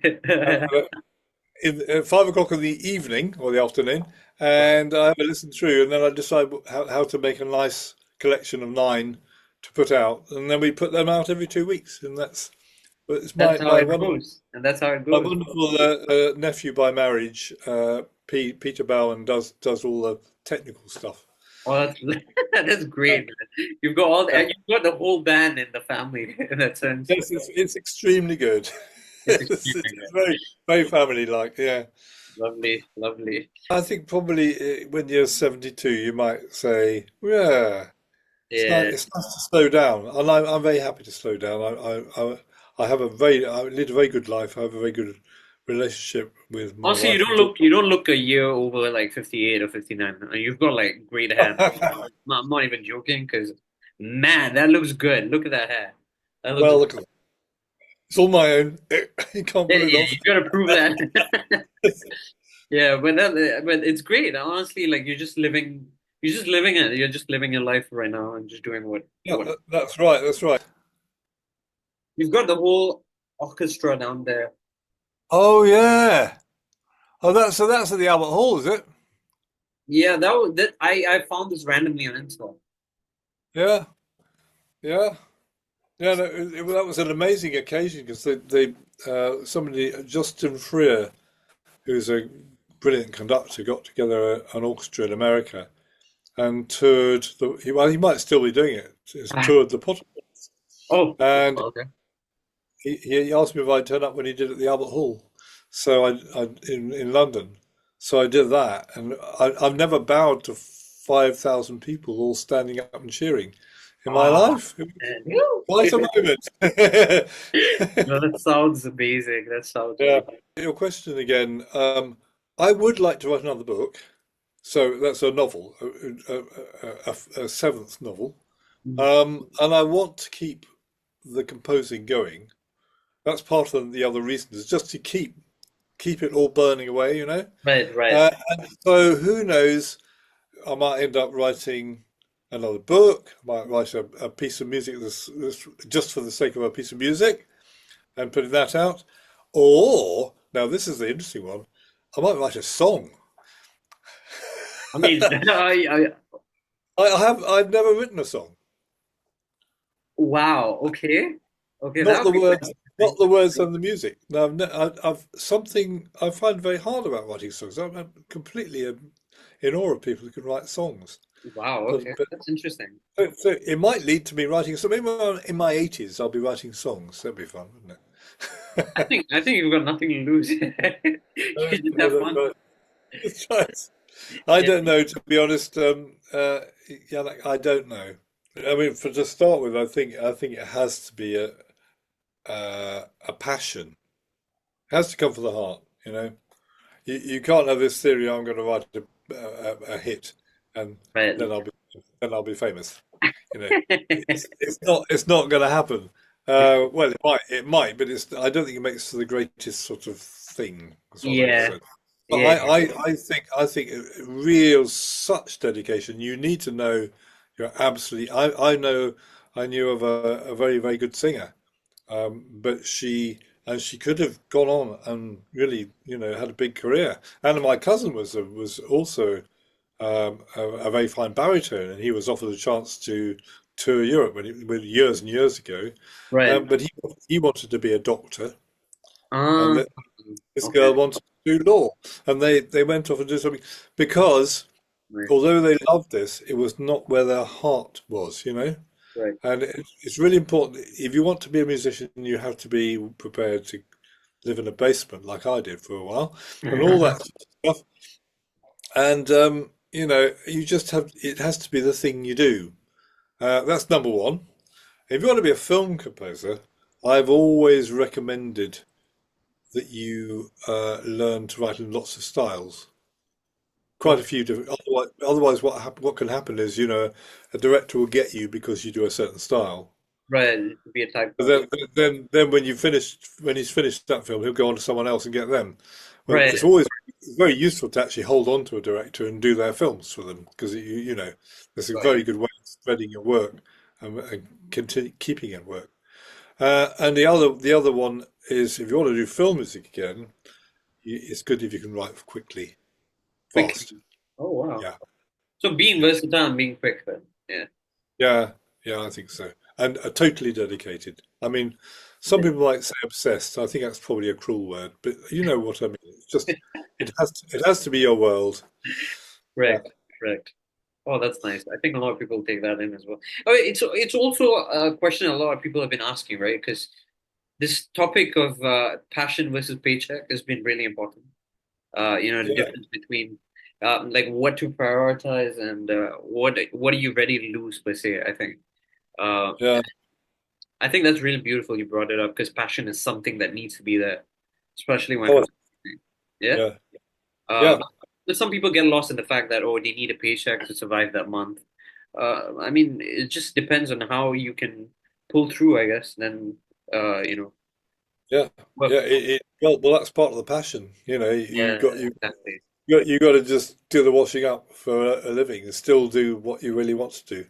I mean, I saw a guy yesterday at Uh-huh. the street, a guitarist in the Mhm. street with his dog, busking Well, in, plus, sort of 6 degrees or less. It was cold, right. and he had a passion. My God, he was a good player. Wow. And he was just determined to play and busk and live this life that he did. And I have to say, huge respect.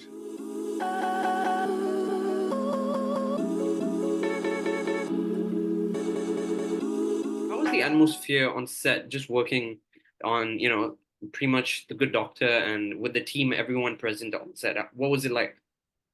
Yeah, so on The Good Doctor, the atmosphere was super friendly.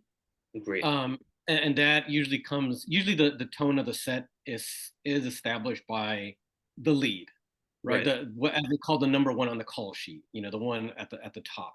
Right. And that was Freddie Highmore, who is just a super genuine and talented individual, who is also just a super nice human being.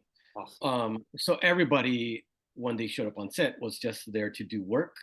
But then everybody also got along so well. There was never any real drama or anything, which can happen on some sets. But this was like you show up, you do the gig, you hang out with all these great creative individuals, and then you're done.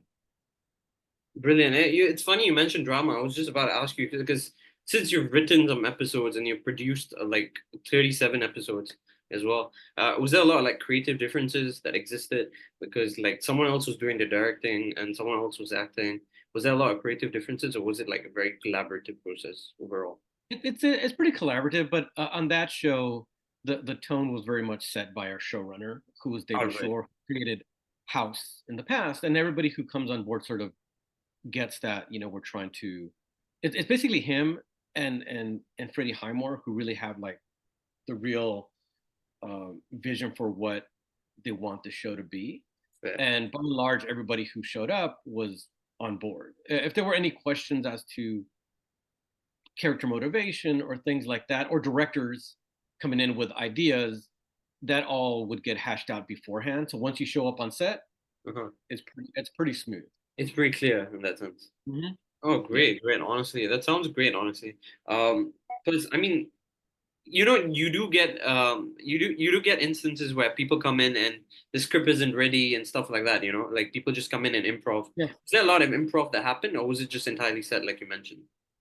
No, not a lot of improv at all. Very much like as written, as it is written is what you sort of what you say. There'd be a little bit differences here and there. Great. But by and large, what was on the page is what appeared on the screen. Perfect. Understood. So I have a question that my friend had asked. I just want to throw this in. Since you've done writing and producing it, like what do you see as the main difference between these two? So the producing part, Mhm. for me at least, is being on set, and it's more of a quality control issue. You're there to answer questions in case the actors wonder, because the writer's going to always have the story in their head about where Right. everything is, where the characters are going, where they're coming from. The actors and especially visiting directors won't necessarily know what we're doing down the road, right? Episodes 2, 3, and 4. So as a writer producer, you're on set to help clarify any questions, but also in case like the director maybe is not highlighting a story point that needs to be hit, right? So you sort of advise as far as like, we kind of need to hit that harder because down the road, we're going to do a big reveal or what have you, right? Yeah. So producing on set is making sure the story is being told as it was envisioned in the writer's room. Right. And as far as the writing, that is literally just, especially on a show like The Good Doctor, it was it's figuring out the story, not just sitting down and like writing it, but figuring it out from, you know, where your character starts, what they deal with, and where they end, which is a lot of talking with your fellow writers, running it by the showrunner, Right. and then eventually, once everything is hammered out, you sit and you actually write the script. Did it take a long time trying to like make that happen? It takes about, like, from the very, very beginning. I mean, like, from the smallest idea Right.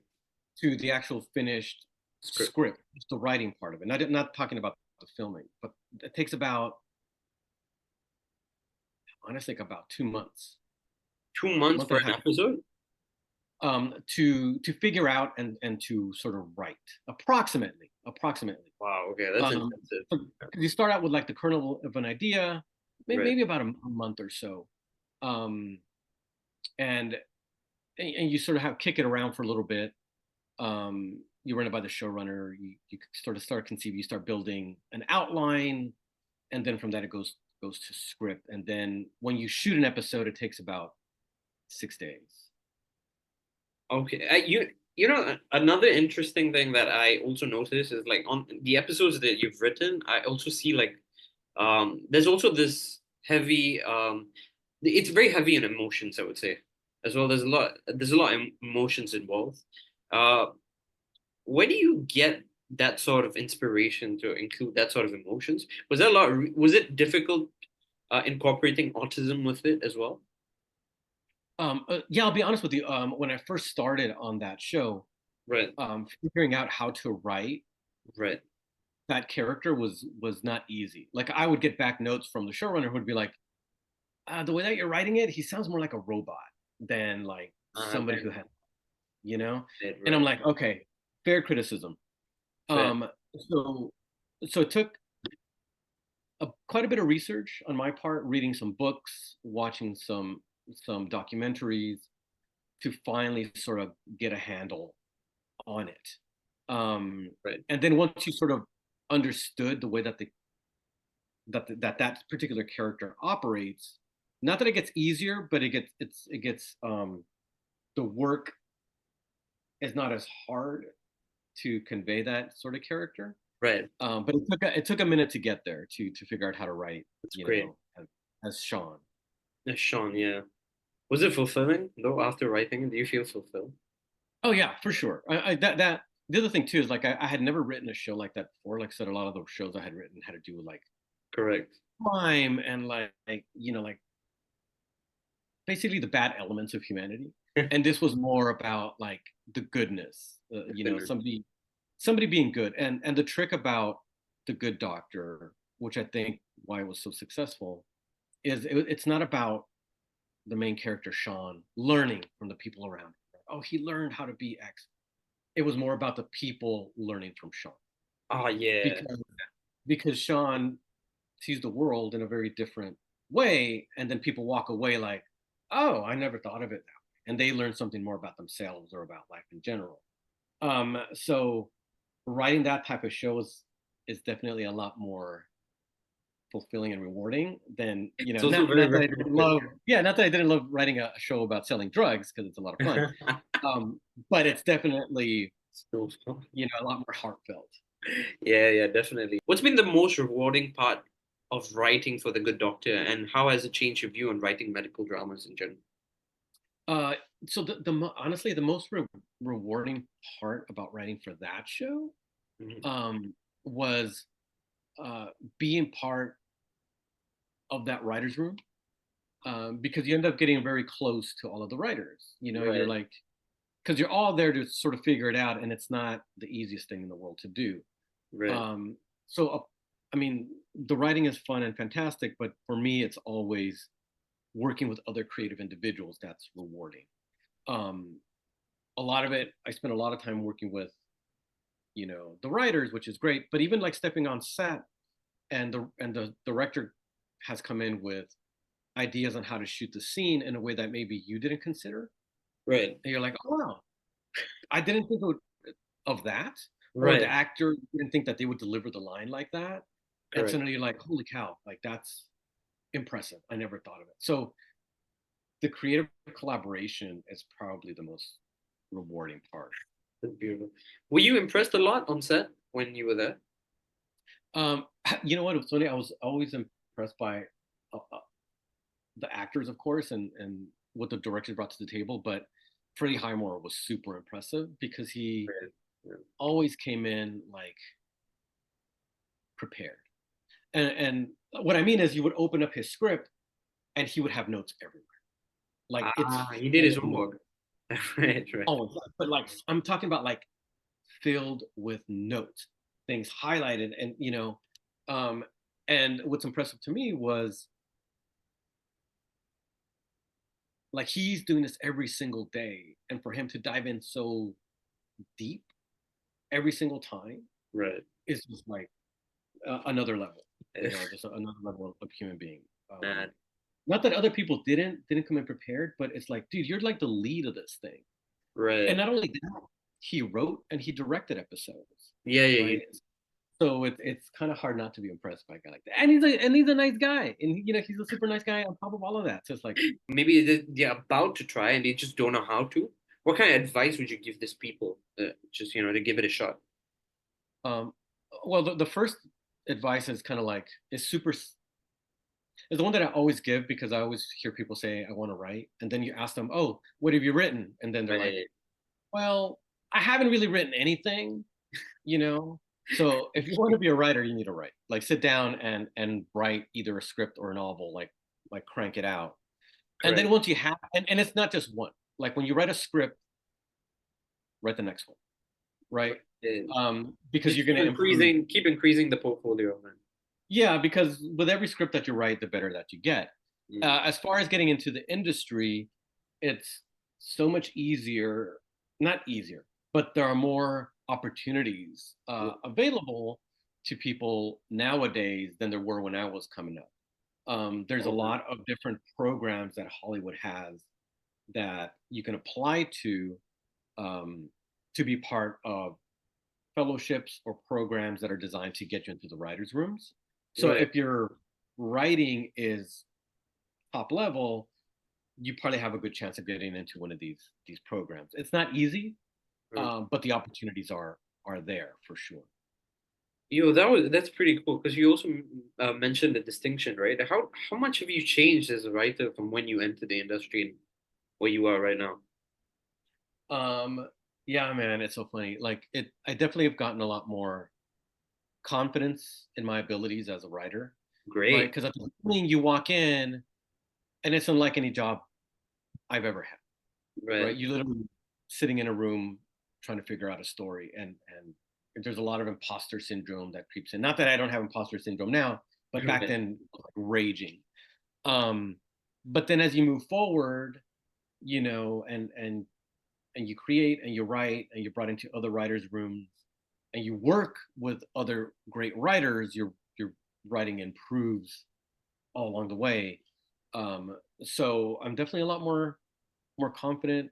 It's never easy, but you have a little bit more faith in yourself that you're going to be able to write that script, that might seem difficult. So, and I've also figured out what works for me as a writer. Right. As far as, like, for example, as a student, maybe you have a process for studying that works for you, right? Yeah, that's true.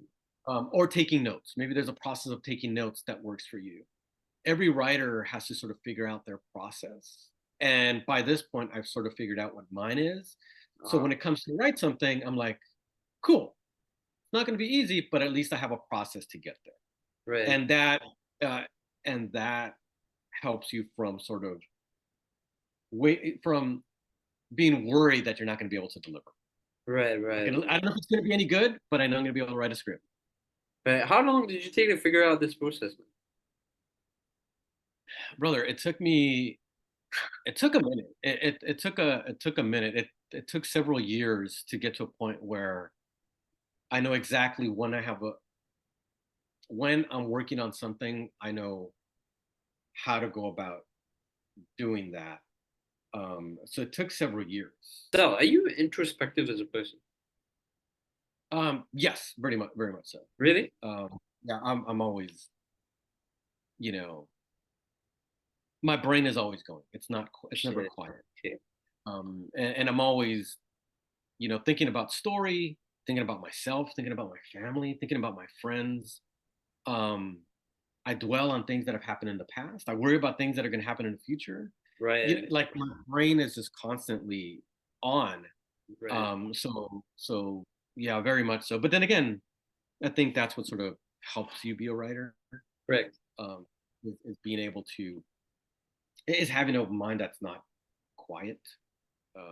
Because then you could channel some of that into a creative endeavor. Great. All the best, man, because I can't wait to see what else it's in store. Thank you. I appreciate that. Yeah. I'm so pumped. But that's pretty much it. I think, you know, that's the crazy thing, right? Because like whenever I'm in session, I feel like these are just the questions, but then when I stop the recording, I feel like I have 1,000 more to ask you. That's how Yeah, it goes, man. That's how yeah, it it goes. always happens like that. But yeah, I mean that's pretty much it.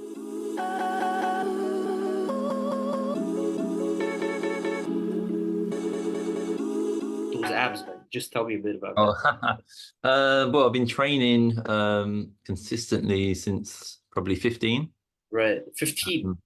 Yeah, so that's when I sort of took my training up a notch and Bet. really dedicated myself to martial arts and all that kind of stuff. And then prior to that, just sort of like after school clubs, the usual kind of things, you know. Fair. But yeah. I mean that's I like 15 consistently. Was that like every day? Or is it I would go kung fu 3 times a week. 3 times a week? And I had a very traditional kung fu master. Oh, His for name's real. Master Lee. And he just basically tortured us like pretty much every session. It was a time where like Star Wars just came out.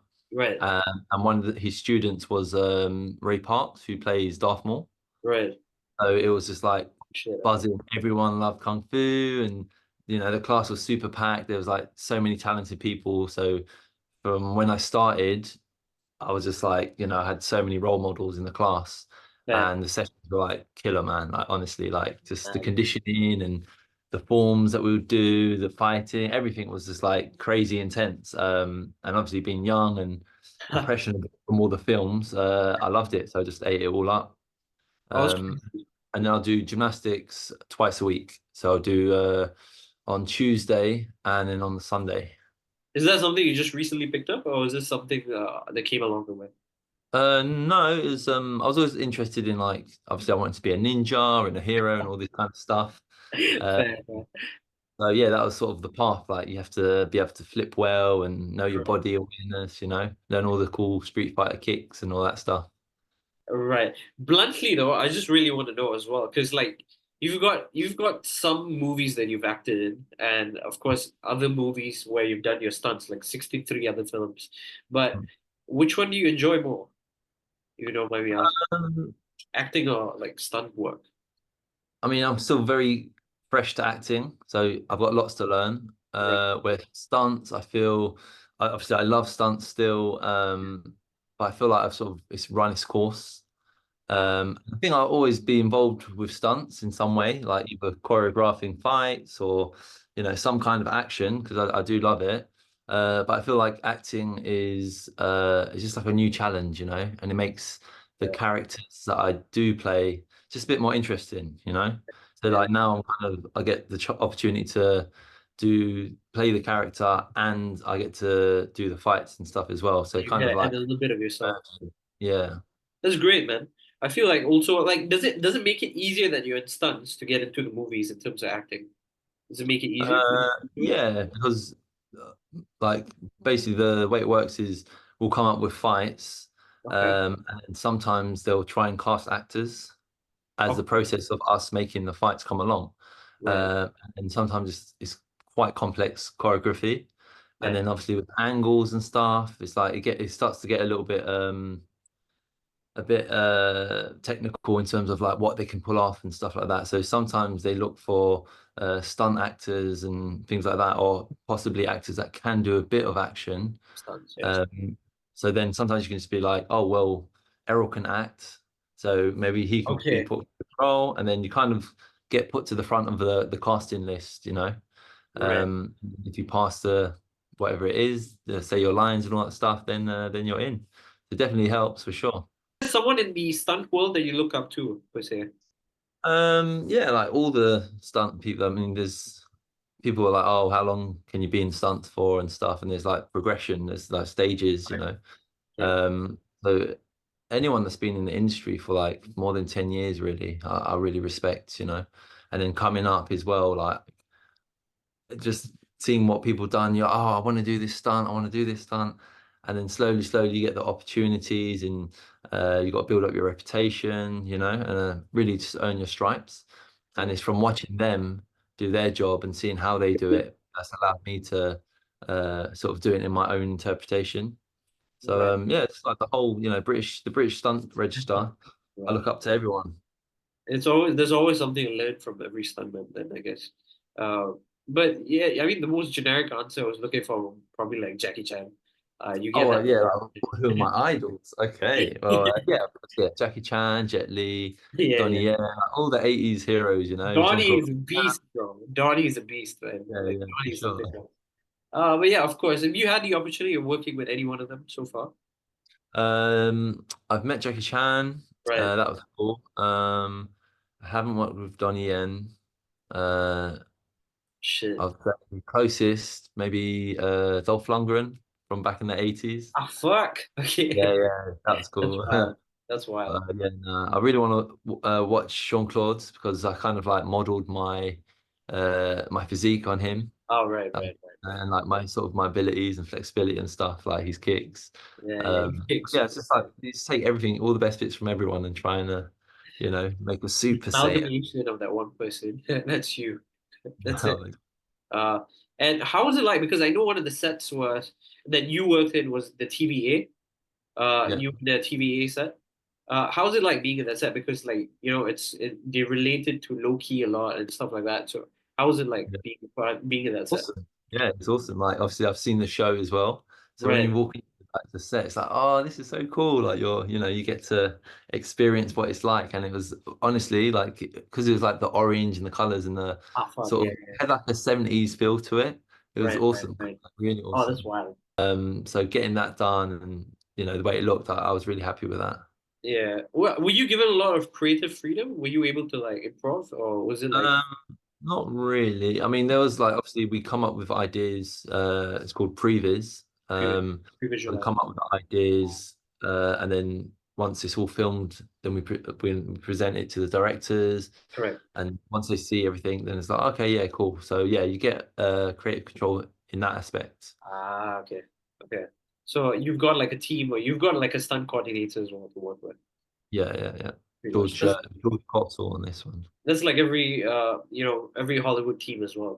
Then you've got like a structured, pretty much of every stunt. Yeah. A heads up, like, oh, in the next month, what's your availability, or we want you to do this. So there's always things coming in. It's just like a constant feed, you know. Right. Tell me something. Are you attached to an agency, or are you an independent stunt artist? Just independent. Yeah, I got my own company. Yeah, got my own company. Oh, that's wild. Yeah, so they just sort of contact me, and that's that. Oh, that's wild, man. So tell me how, like in that sense, tell me how did you pretty much get the gig for Deadpool and Wolverine? How did you get it in the first place? So basically, obviously, it was filmed in the UK. Right.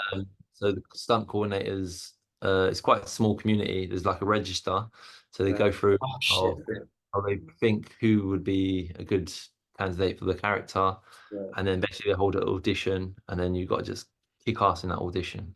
And that's what I did. That's what I did. So I got the gig. It got me thinking as well, because like you got to wear the Deadpool suit, right? So what's the feeling like wearing that? And plus, people usually say, I mean, if you're wearing the suit, you sort of have this title of you share almost the same physique as Ryan. Yeah, well, that was the thing as well, because before he came over, the director was like, yeah, they're getting big. So I was like, Jesus, like we got like a few weeks then, like to size up or whatever. But I was literally bang on, pretty much exactly the same measurements and stuff. So the suit, because me and him had the exact same suit. And it's the same height? I think he may be like an inch taller than me. Ah, shit. Okay. I mean, We don't know if he's lying, so it could be. yeah. How much Yeah. like the different variants? How much of it was CGI? Do you know? All the variants. I think none of it was CGI in terms of like all the characters. Yeah. I So think they weren't yeah, set. yeah. Some of I think at the back of the bus kind of thing. Ah, shit. Hugh Jackman was like Yeah, CGI. yeah, he jumped out of that. Yeah, yeah, Yeah. Did you get to meet Hugh Jackman then? yeah. Got to meet him as well. How's he Yeah, like? Is he pretty chill? lovely guy again. Very chill. Uh, And yeah, he was just working with him was really cool. He was an absolute gentleman. yeah, this Australian dude, man. Yeah. Yeah. He I mean I know he got really jacked for this role as well. He's like what 55, 56. Yeah, he's getting on a bit. That's pretty wild though, because like it can really take a toll on you as well. Yeah, for Yeah, sure. I yeah, think yeah. the first time I actually met him was a funny story. Oh, yeah? So I was in, I think I was in Pinewood Studios. Okay. And it was raining, like crazy rain, and I was going for audition for Spectre, like the Bond. Yeah. Yeah, So I was like, I wanted to get there early, and the studio is quite big, so I wasn't too familiar with the place. right. And it was raining like heavily. So I'm looking around and stuff, and then I saw these two people. One of them had like an umbrella. So I've run over to them. I was like, "Excuse me, guys, do you know where the Studio 8 is?" And it turns around, it's Hugh Jackman, and Exactly. he's PA, and they were like, "Oh no, sorry." Oh And shit. I think they were doing X-Men at the time. So I was just like, "Oh, Oh. shit, it's got me." Were you like gushing or were you like pretty professional about it when you saw him? Yeah, I was professional, but I was like, "Oh my God, like, sorry," but they were like, "No, it's okay, don't worry." So it was quite nice. Oh wow, he's pretty chill that way, man. It's been different for different people, Right. different skill sets and things like that, you know. It depends how good you are. There's a lot of variables, but Okay. me, like I said, I've been doing it since I started when I was like 17, Nah. and that's all I've done really, just Yeah. stunts. Like I've done like little side hustles, like Oh, yeah. until I was officially on the register, which is what you need to do in the UK. Right. But yeah, I think it can, if you want it to be sustainable, obviously you have to have the skills, you have to have the right mentality, Sure. you've got to be punctual, professional, you know, there's so many things that you have to tick. Yeah, you have to. Yeah, and then once you do, and people see that you're dependable and you can get the job done, then yeah, it just rolls on, you know. Fair. So I mean, like, it's just pretty much about being professional then, like being on time and showing that you're really fit for the job. Then you get into all these movies as well. Uh, anything you want to add to that? I mean, there's so many people that want to do stunts, but they don't understand like the whole side of it and what it takes, you know. So some people, uh, they just not cut out for it, and they'll find out like it's early mornings, long days. Obviously, yeah, you have to be fit. You have to have Yeah. stamina. Something that you have to be able to handle pressure. Right. You have to be brave. You know, there's so many things. So yeah, it's like you kind of find out on the job. Is it easy to? I mean, of course, like there can be a lot of competition in the stunt, the stunt world.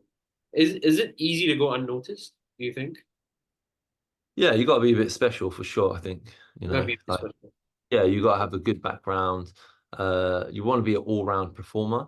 Right. Certain sports that you want to, you know, have like swimming, scuba diving, high diving. There's all so many different sports that you could get to a high level at, which you need to. But then I think if you really want to stand out, you need to specialize in something and then show that you're really good in that, you know, and that will make you What's stand your out. specialization? Kung Fu. Martial arts and trinket, Martial yeah. arts. Martial arts and Okay, cool. yeah, Yeah, Bond what is about Mission Impossible? You were in it as well, right? yeah, I got to do some cool stuff in that. I did a cool stunt in that. Um, I wouldn't say it was like enjoyable, but it was like good because you have to be so on point. So I Right. love it when it's like there's no like that Spark. your mind, my frame of mind just goes like, you know, things like I know the timing has to be on point. If I don't do it, then something else might get fucked up and things like that. So it has to be like you don't have time to think about like the fear or nothing like that. You just like, it's kind of like a little buzz, you know. Right. But I think probably the first time I was set on fire, a full fire burn on Game of Thrones. Oh shit. That was cool. Yeah, that was a good test because it's Yeah. like you're putting your life in someone else's hands. So you got to trust your team, you got to trust yourself, like because you have to hold your breath and you still have to perform. You got to keep your cool. All so many different aspects of it. Yeah. And yeah, when you do that, it's like yeah, you get like a really good buzz out of it. That's And mad. then the worst stunt. Yeah, man. Tell me something that's on the bad side. I think it's like getting wrecked into like buildings and things like that. Which movie was this? Sorry? Which movie was this? I mean, loads of movies, but in particular, there's one I did on Aquaman 2, and it was like a Oh shit, massive, yeah. yeah. So it's like basically we're in the prison cell and we're playing these sort of like aliens, like desert creatures, and then I come across, and then the door gets blown out. So then I'm on wire, and then I get like blown on the other side of the cell. Oh shit, yeah, yeah, yeah. And it's just like just a hard landing. You know, some stunts are just you're gonna have to take it, you know. And unfortunately, we had to do it like 4 takes. I think each take was like as good or if not better than the next. But they just wanted to see variations, even though the director was like the first one was perfect. It's like yeah, cool, we got it perfect. And then the coordinators kind of want to be like, oh well, let's do another one just to get a different shape. So I was like, okay, that's cool. And then by the 4th one, I was like, literally, I got injured, and I was like, oh, I'm done. Yeah. So I know it's such a generic question, but like, what kind of advice or what kind of some sort of suggestions would you give them? I would say, whatever sport that you're doing, get to a high level. You know, because that's obviously if that's what you're into. That's going to be your foundation. Okay. Everyone needs to do a martial art. You should be practicing martial arts Martial arts. throughout your like, I mean, I've been doing stunts like 13, 14 years, and I just got back from boxing. You know, I'll be doing martial arts my whole life. But that's because that's what I love as well. So, you know, that's that one thing where if someone else is doing, I don't know, horse riding, let's say, then continue, get really good at that. If you get to, you know, people know that you're a really good horse rider, then that's going to be your niche, you know. So never stop training is my advice. Okay, so build your niche and never stop training. Yeah. Okay, cool, man. Thanks, I appreciate that.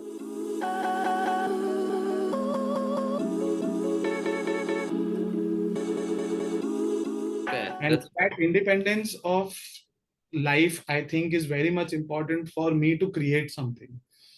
Oh, wow. Okay. That independence is something that's important.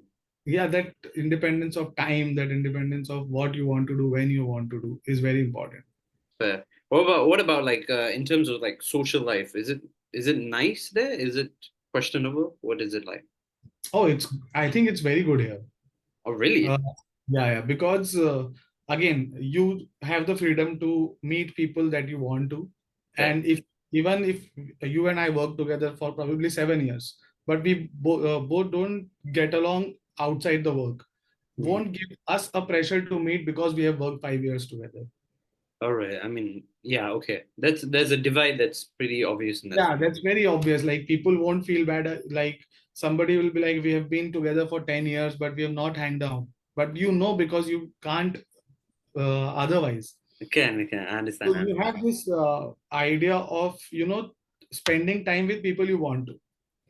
Fair. So yeah, of course. So the option and the choices are up to you in that sense. Exactly. Okay, that's actually admirable. So you can be independent not just in terms of lifestyle but choice as well. Choices, and then there won't be any judgment around it because you know everybody is going through the same phase or same thing. Correct. Yeah. That's nice. That's beautiful. You want to do writing in the first place? Oh, I don't know, yeah. It just comes to me naturally. Well, like during school, did it come during school? Or? During school, I can now whatever I articulate and tell you would sound like something that has been again written and told. But in the school you have some small projects when you know one of my Hindi teacher gave some image to write on. Correct. It's this image, you write whatever you want to. So I had nuances where I understood that there is something in me which which tends towards being a creative person, being a writer, or I was always good at expressing my thoughts in the Right. school.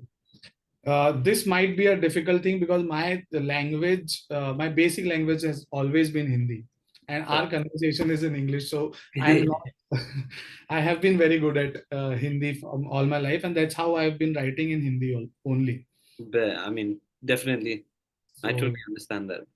Back to basics, the old times. They usually have like they were really creative when you were in school as well. yeah, and also relevant. Yeah, like some of those writers are. When I read their stories now, they still make sense. They are more relevant till now. Mm. Maybe That that's makes, the reason why they're still there in school. yeah, yeah. Yeah, for sure. And also, sadly, in India itself, Mhm. there are very few people who are into Hindi literature. Oh, for real? Yeah, and that's sad. Means, like, if I meet 100 people, I would probably find 10 or 15 people who are into Hindi literature. Otherwise, most The- of the people have been reading English literature or some other, probably, but not Hindi is what I can say. Oh, wow. That's actually pretty sad. Specific. Why do you think that is though?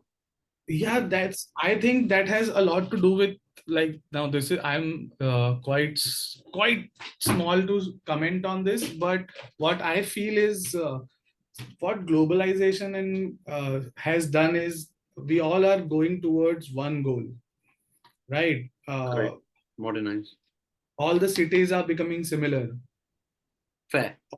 so that inherent differences that we had, which we used to admire, so you would probably go to Ah, Goa for a certain thing.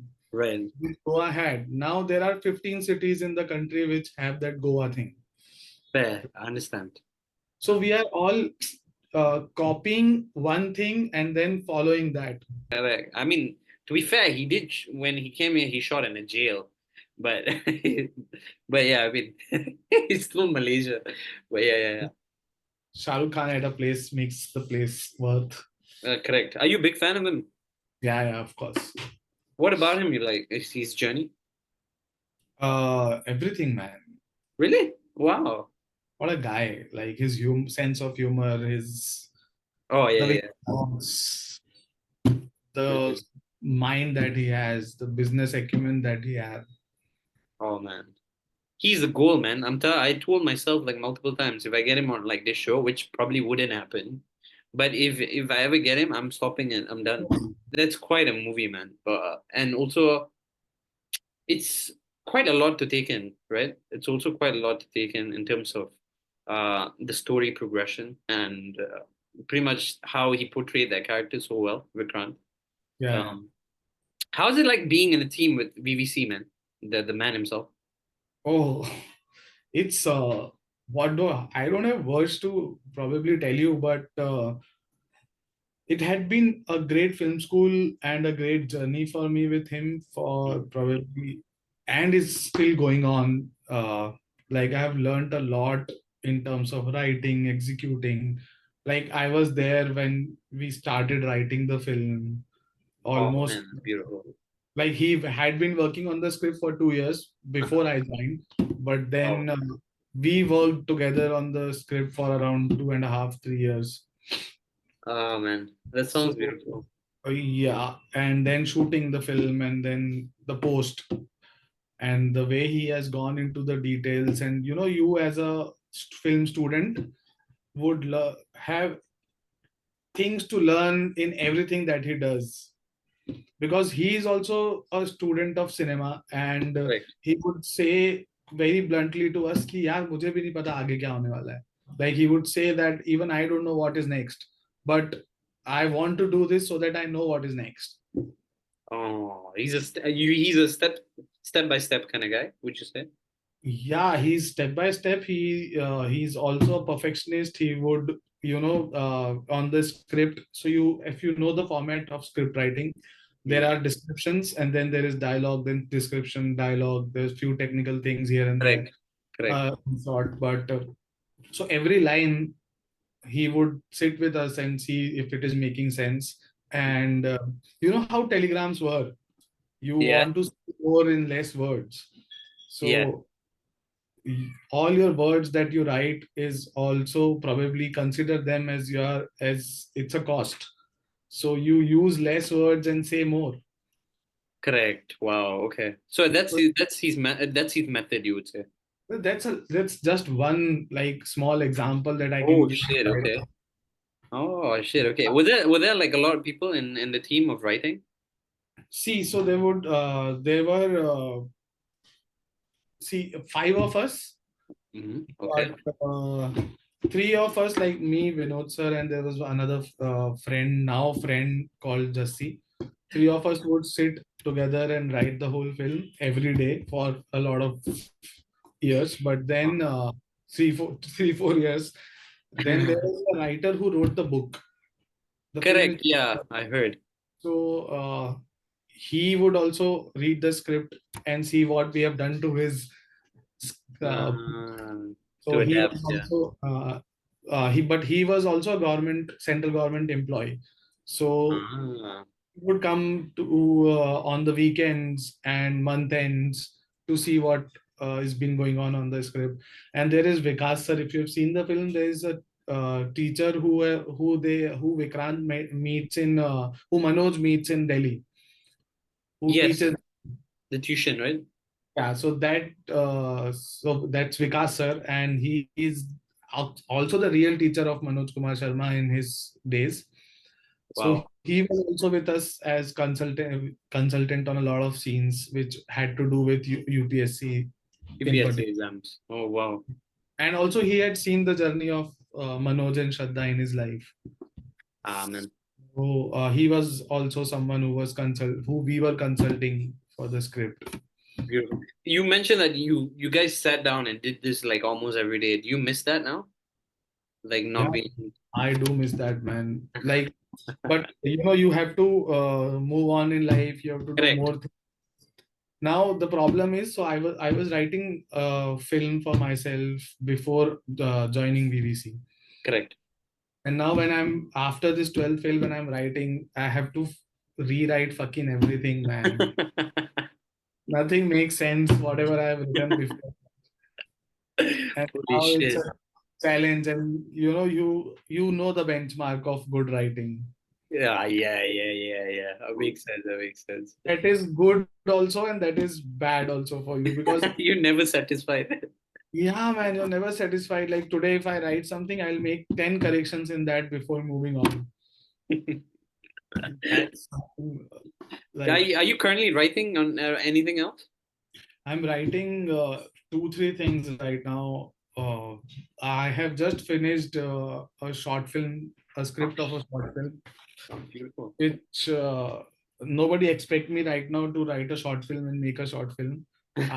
But somehow I want to do that because I think that's something. See, making a Bollywood feature film is a very costly affair.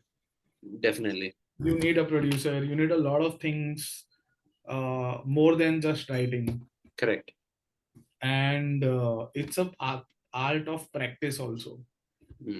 Fair. That's correct. So writing a short film was something that I've wanted to, and make a short film and probably take it as a practice, or that satisfaction that you want of creating something. Correct. Your own. So for that, I have written it finally, and today I had all my courage. I collected all my courage and sent it to BBC to read it. Oh, beautiful, man. I hope it goes through. I always want to know this aspect. See, because I know the real story. Correct. I wouldn't say that I would do something else to the film, because what I have realized is when we were writing the film, I and the other writer, Jassi, we both used to discuss a lot that why are we taking this track in the story? Why aren't we taking that track in the story? Correct. Because when you get to know things, there are 15 angles that you want to put in the film, but Then with 50 years of experience, when you are making another film, you know what angle would work and what not. So we Correct. used to set ourselves up because there was someone who had a 51, 52 years of experience of filmmaking. He's right there. This is rubbish. This angle is to be used. So there is nothing that I would change about 12th Fail. That's But beautiful. but given a chance, I would like to make a film on Shraddha's life. Oh wow. Okay, why is that? Uh, Any specific reason why?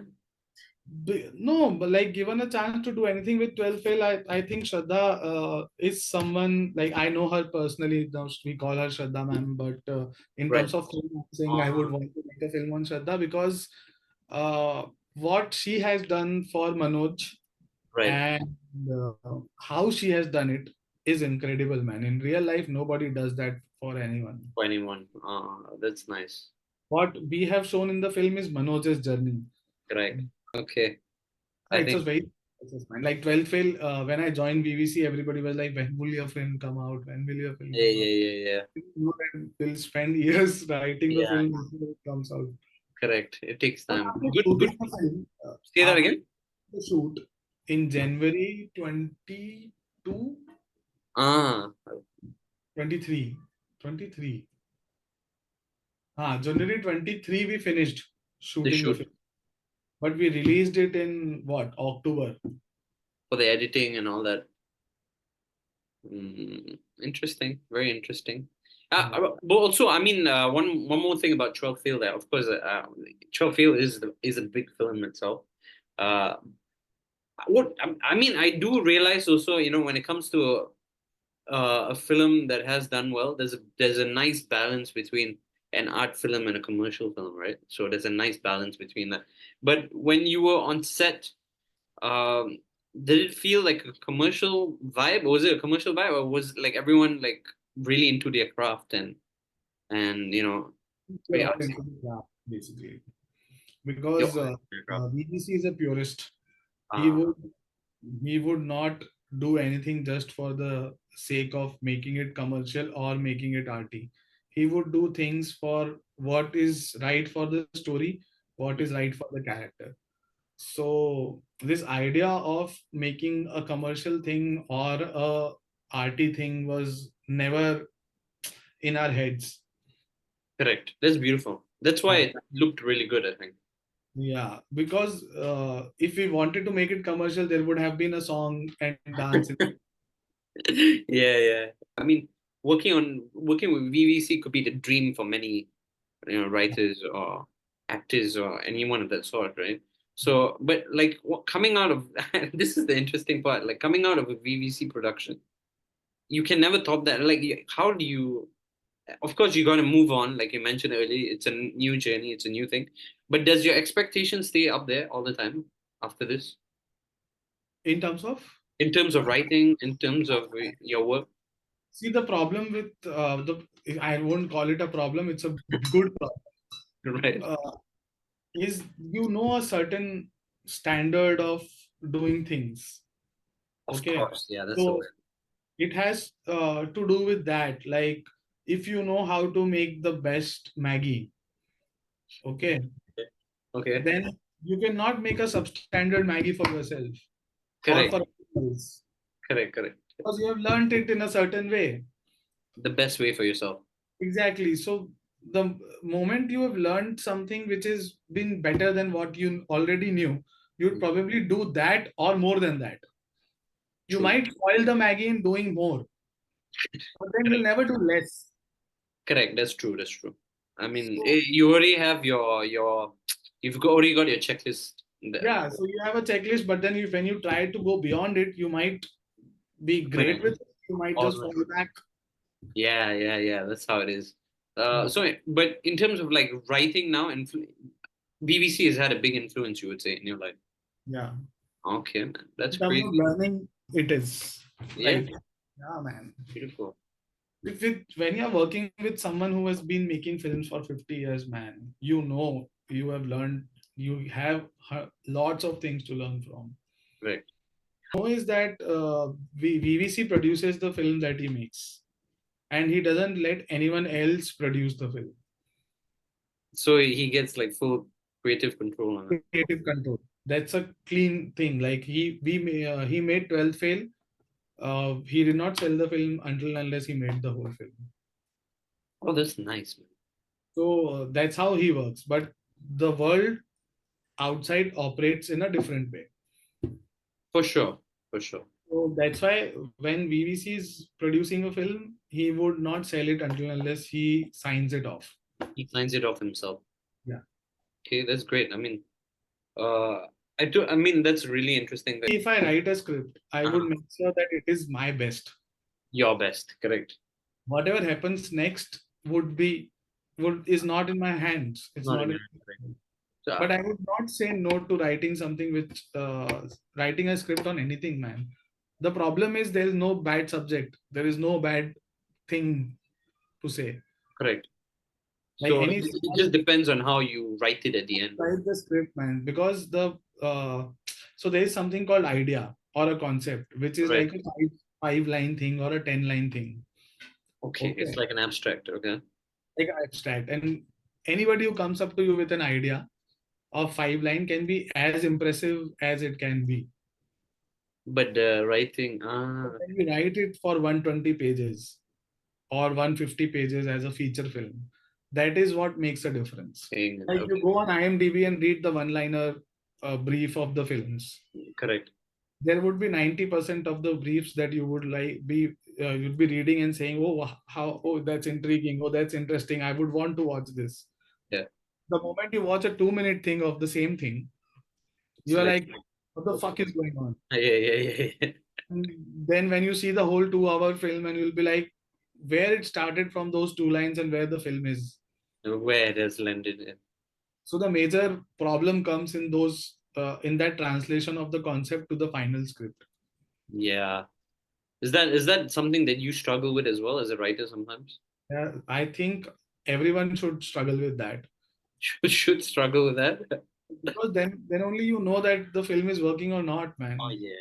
It can't be too perfect from the beginning, right? Yeah, and it is a time-taking process. You have to give it its own time to see that the things are falling in place.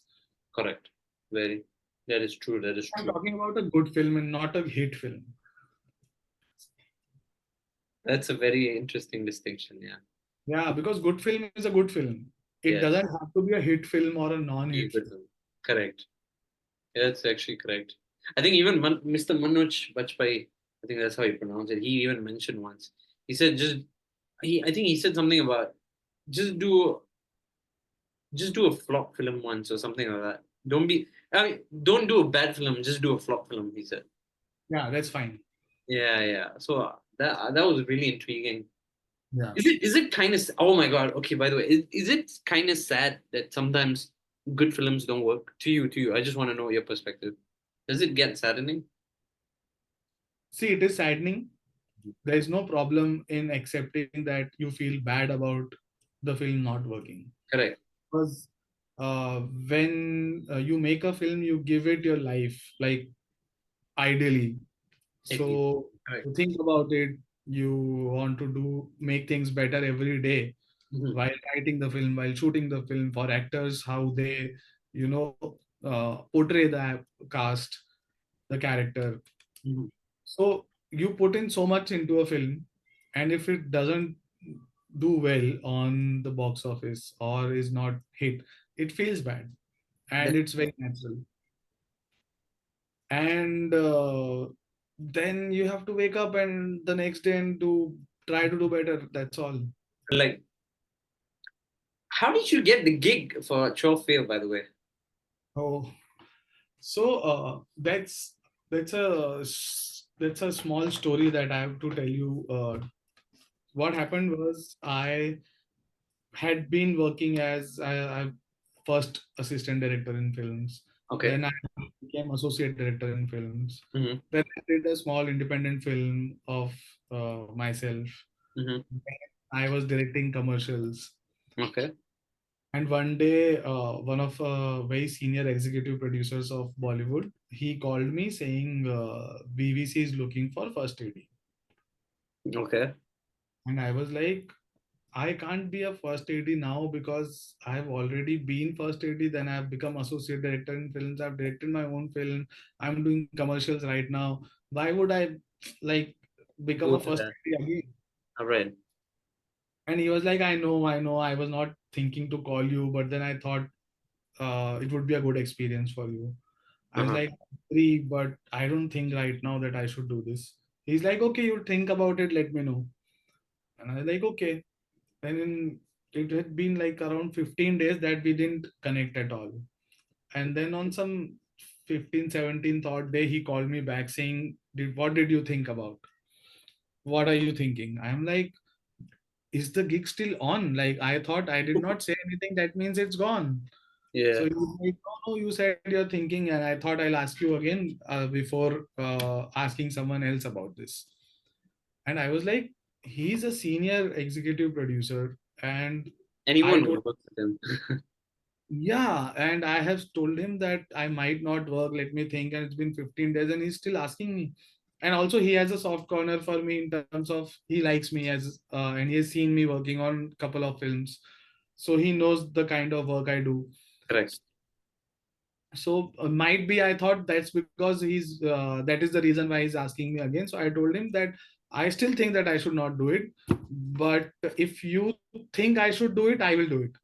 Ah, okay. And He then? said, okay, I will not push you to this, but what I would suggest is you go meet him once and see for yourself what you want to do. And I like, fair enough. That's fair. uh, and then I met the co-producer of the film, Mr. Yogesh Dabuwala, and it was a good 15 minutes meeting. Then I was supposed to get on a Zoom call with VVC, Okay. and they asked for everything that I've done in my resume. So I sent all my commercials. I sent the trailer of the feature film. And I sent whatever I had. Hmm.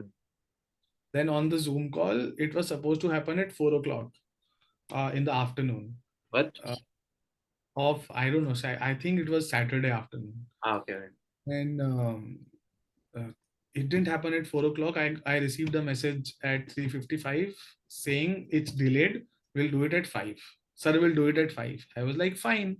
And I'm all dressed like as a good formal shirt I'm wearing, and I'm sitting, and I've been in, like, anxious. I had some anxiety of getting on a video call with VVC MC, yeah. for the first time. It's been 10 years in the industry, and I've never worked with someone that big. Fair.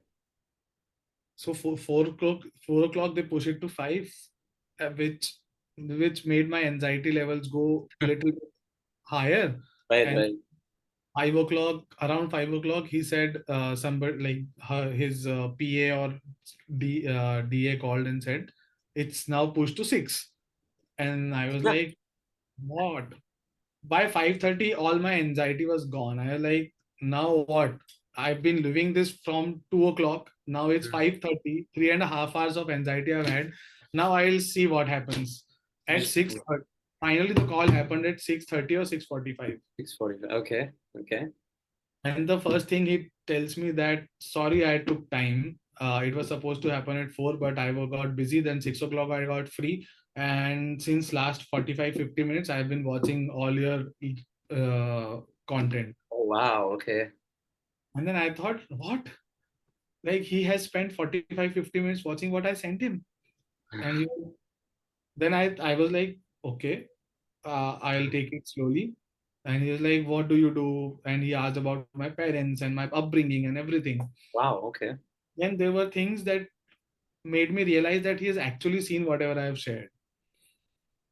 Well, he mentioned he used Yeah. So there were things that he said. So there was a Holy commercial I did, and he was like, I really like the jingle. Can you sing the jingle for me? Oh shit. Okay. Like, yeah, I wrote that jingle and stuff like that. So I realized that he has actually spent those 50 minutes watching whatever I have shared. Whatever you sent, yeah. And then I was like, fine, now this guy asks anything to do, I'll do it for him. Like, probably I'll join as a first AD. Doesn't matter. Wow. What an experience. Yeah, then I joined him as a first AD. And in next 15 days, with I don't know what happened inside him, one day he called another guy and told him that he is the first AD from today, and you will sit with me in the writing and you be the creative on the film. I was like, great. Rest is history. Yeah. Wow. Man, that's crazy. If there's a writer out there who wants to, work on his craft, or maybe he's also looked out for opportunities and failed, or he's still in the process of writing and wanting to work towards the industry, uh, what kind of advice or suggestions or anything that sort would you give these writers? See, I am literally no one to give advice to a generation right now. Right. But with my little experience, I would say that don't do what everybody is doing, Wow. Okay. or what is working for someone else does not mean that it would work for you. That's true. Okay. That's the major problem with a lot of people, that if you see a horror comedy, then everybody would start writing horror comedy. If you see a thriller film, everybody will write thriller. You don't do that. You write, like, that's a example that I'm saying, but then don't do what every other writer is doing. Find your thing, and there has to be a novelty in what you're doing. Novelty. So find that novelty. Find the novelty. That's the thing that will make you different from others, and that will take you, I don't know, places. Places. Yeah. Okay. That's great advice. Find a novelty. Don't think that what others excel in would be something that you excel in.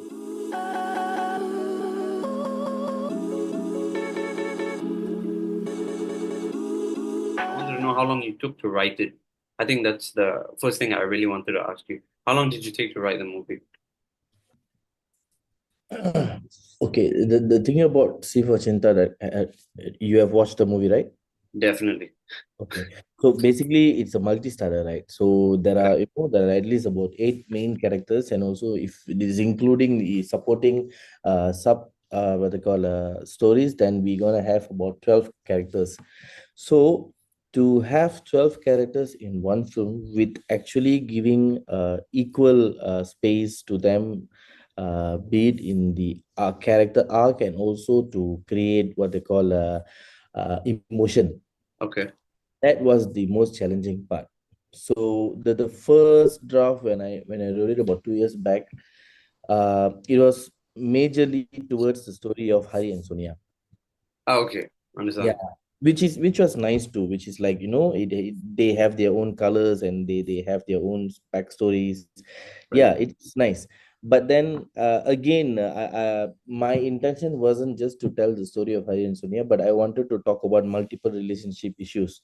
But I wanted to make sure that it is actually interlinked. It's not just like, we have an anthology of stories. No, Right. wanted it to be interlinked, but the interlinked, it should be stitched together in a way that it doesn't look like you have forcefully interlinked multiple stories. Right. Understood. So and then we rewrote the entire story to make it, so that the story stays a bit more prominent for the other stories as well.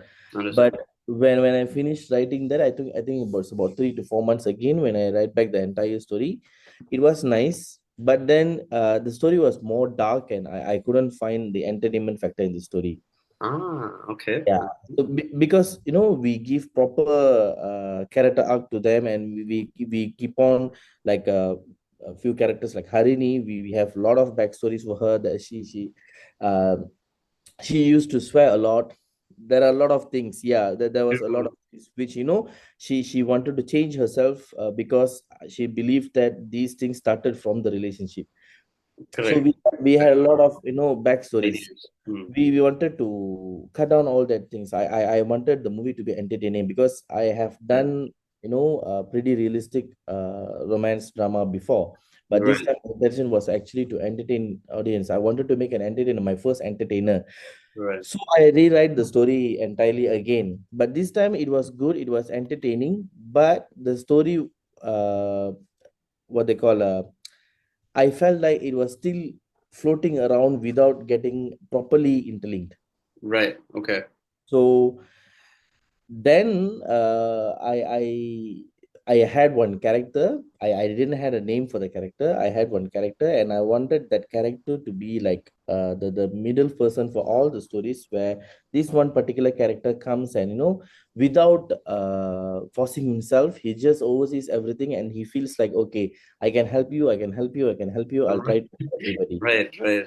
So I felt like such character is what been missing in the story. And Understand. by bringing that character into the movie, I felt the story gets a bit more lighter, and it Comedic. creates space for entertainment. Right. Then I wrote the character, and later I named it as Sukran lah. So That's that's correct. how the movie became entertainer. And then um yes, of course, once I complete the entire script, when the script goes to a script doctoring phase, few of them actually questioned me. They said that um the story, not the story actually, the screenplay has what they call though the hero and heroine is there, they have their own arcs and everything, but then this particular Sukran's character looks like a bit more prominent, and also it's like the Right. catalyst of the Shooter. story. But I mean, for me, the only one question that I actually asked them is that, okay, now if you say that this particular character is the most prominent and the strong character in the movie, okay, now remove the hero and heroine from the story.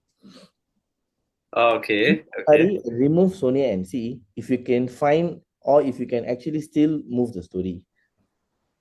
Ah, So for me, that is actually the impact of the proper protagonist of the stories, right? So definitely. I believe Hari and Sonia has a very strong purpose in the film. Definitely. It is because of them the entire story moves. It is because of them that the entire what they call thing happened. It is Correct. because then the story moves to Singapore. It is because of them that all of these people are coming together. So if you remove that particular incident from the movie, you don't have Sifat Cinta. Fair point. Fair point. So yeah, I mean that is what I told them. So I believe like no matter I have how strong characters around me, Mm, the most beautiful part about my what they call main lead of the film is that they are the anchors of the story. definitely. That makes sense. That makes sense. Yeah, so it to realize this, to understand this, to write one first multi-starrer, the Mm, entire process finally when I look back, it took about 1.5 years. But uh, I believe the time that I took, right, it was a very beautiful journey because I started to understand what is multi-starrer, and it is not easy to write a multi-starrer unless I wanted to make a multi-starrer where they just came in like a cameo and then they came for 2 or 3 scenes, and right, right, right. That would have been a totally different movie if it was just cameos. Because you wanted something very specific in this one. It's more about not just one relationship, but multiple. And of yeah. course, I think that's interesting also. But, like coming back, because now that the movie has been in the cinemas for quite some time, and I just read your post as well, and it's going to be off next week.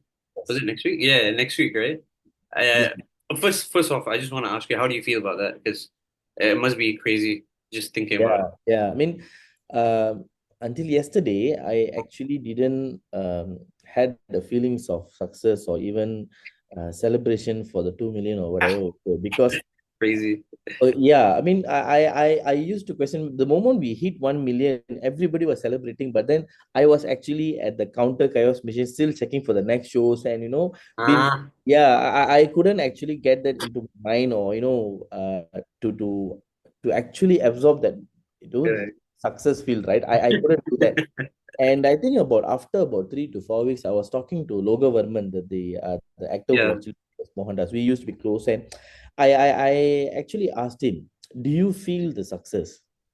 And Ah, the one thing that he told me, he said, "I can't."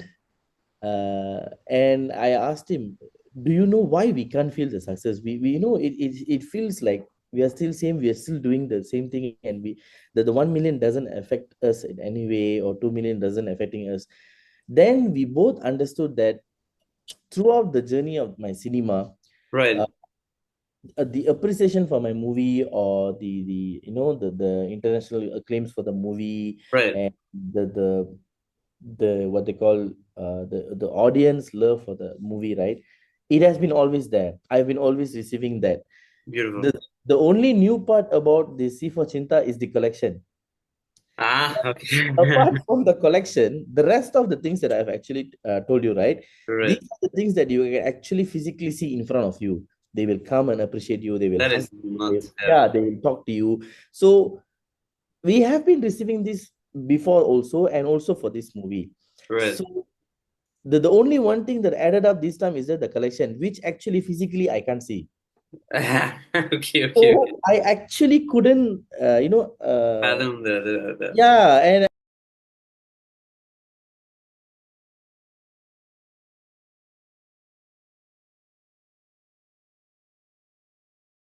that I know that this is going to be the like in another tomorrow going to be the curtain call for the movie, and we gonna have our yes. last show for the movie. Now when I recall the entire journey, It hits. I could see that the collection actually made a huge difference. Oh yeah, you saw the cinema with still a lot of people in it, Yeah. right? Yeah. Yesterday, I mean this Sunday, crazy, right? Like it's Yeah. the fifth week, and we are still having 95% of occupancy. You can see it as a full general product. Like maybe you would have taken out a character, or you would have changed the story a little bit. Is there anything at all that you would have done differently? The one thing that's supposed to be done differently is that it's supposed to be not Singapore. Oh, where Yeah. was it supposed to be? London. Holy cow! Yeah, but due to budget constraints, we changed to Singapore. But then, yeah, the cost was almost similar, lah. So I thought, damn, I should have went to London then instead. Yeah. Okay. That is But yeah, it's still cool, lah. But otherwise, I think it's still same. I just felt like there's a lot of stories that I need to tell, and yeah, the sequel going to be loud, and it's gonna have a lot of things. We're gonna have a shift of genre and stuff. correct. So yeah, there's much more stories to be told. So I think for the first part, for the beginning, I think it's just perfect, and it's For the just what? For the beginning. yeah. Ah, okay, that's beautiful to my ears. So we have more to come. Different sort of genre that is mostly Yeah. primarily focused on thriller. Do you think that would be an easy shift, or would it be difficult? It's like audience also. If you I mean, when you are in very happy mood or good mood, you wanted to watch a feel good movie that Correct. you laugh a lot. But then if you keep on watching about two or three movies with the same style, right? You wanted a shift. You wanted to watch something else. Of course. So if you look at me, I've been doing series about science fiction and also about this love and stuff. So Right. I think I got bored. I think I'm done with this. So I wanted to shift. I wanted I to mean, move up. filmmakers tend to experiment a lot. I think that's the beautiful thing about filmmaking as well. I think that's really important. Instead of just being, typecasted as just a romance filmmaker or something like that. I think that's beautiful that you're Even doing. with Sifa Chinta, I didn't wanted to do a romance movie. So if you have watched the movie, you know that this is not just a romance movie. Yes, it's a bit disastrous between. It's a relationship issues handling movie that doesn't actually have a romantic story where a boy meets a girl, falls in love. No. Correct. It's not the basic type of Yeah. In fact, the movie starts with an engagement. a fight, basically between the couple. Movie, I think everybody Right. knows that there is a one incident happen, and then this particular character goes through something else in his life. Correct. Yeah. Correct. Which actually won't happen to. I mean, it's like a fiction story, lah. It doesn't happen to everybody, right? Yeah, definitely. I mean, Yeah, so I was like wondering, how does this going to connect to audience? But of course, there are other shades that you can actually connect. But then the major part is is that this gonna really works for them until I met one guy, and surprisingly, his name is also Hari. okay? So he came, and then he stopped me, and then he asked me, how do you know the story? How do you write this story? And I was like explaining to him, and then the same thing happened in his life. The The same, accident and everything. yeah, the same accident happened, and yeah, until now he actually can't recall that. Remember? Yeah, Oh and shit. Okay. he actually met the same girl again. Okay, wow. Okay, And that's interesting. he actually cried and he said that he feels really thankful to watch this movie because finally he could actually feel and realize how his father actually stood for him during the Okay. even in his life only his father is there for him. So that is the Yeah, moment yeah. that I actually felt okay, then the universe wants the story for Be you. told. Yeah. Yeah, it's to be told for you. So yeah, then I finally felt satisfied, like okay. No, I always feel that not all stories are meant for cinemas. Okay. Why do you say that? Okay, because all right, okay, maybe all stories, but maybe not all screenplays. Maybe not all screenplays. Interesting. Yeah, maybe all stories lah. Because end of the day, it's about the story can be as simple as anything also, but then the screenplay is what actually makes the difference. Like, especially like for a film like I mean for a story like Kalyam to Kadal, especially right. Mm. Kalyam to Kadal is a story. I mean the screenplay, right? I wrote it as a 5-part film Okay. because but it was you have 12 characters and then you have a lot of time travel stuff, so it has 5 elements of 5 time travel. That is grandfather paradox, you have bootleg, we have bootstrap, and we have everything. So it was a 5-part film. But Right. then the moment I finished the script, right, I felt like, damn, I am not Josh Lucas to make a 5-part movie or what. This is not gonna happen. Right. So that kind of stories, when there is an opportunity for me to to direct a series, I felt this is the right place to do, because a 5-part movie is about what, about 15 hours, right? Yeah. Okay. About Yeah. 15 hours of storytelling. But Right. it is for a series where I have 30 minutes each day, right? If I have 20 episodes, I already actually covered 10 hours of the story. Fair point. So, Correct. so that's how I'm telling the difference. So for a story like Kalyam to Kadal, yeah, the story can be made into a film, but then the screenplay, I need to compromise a lot. I need to, Yeah, it's cut a squeeze. lot of stuff, trim a lot of stuff to make it into a feature film to engage. So Right. that is why I'm telling that some stories it deserves series, some Some stories stories. deserves, yeah, it deserves some stories it deserves a television, directly a telemovie stuff, because those are the stories that actually you can get distracted. You can actually go and talk to somebody and come back and still being engaged with the story. True. True. But there are few stories that actually you supposed not to get distracted, like you give that 2.5 hours or 2 hours for that entirely for the movie. You sit inside a dark hall, you don't talk to each other, you just And you focus keep, entirely on the movie. yeah.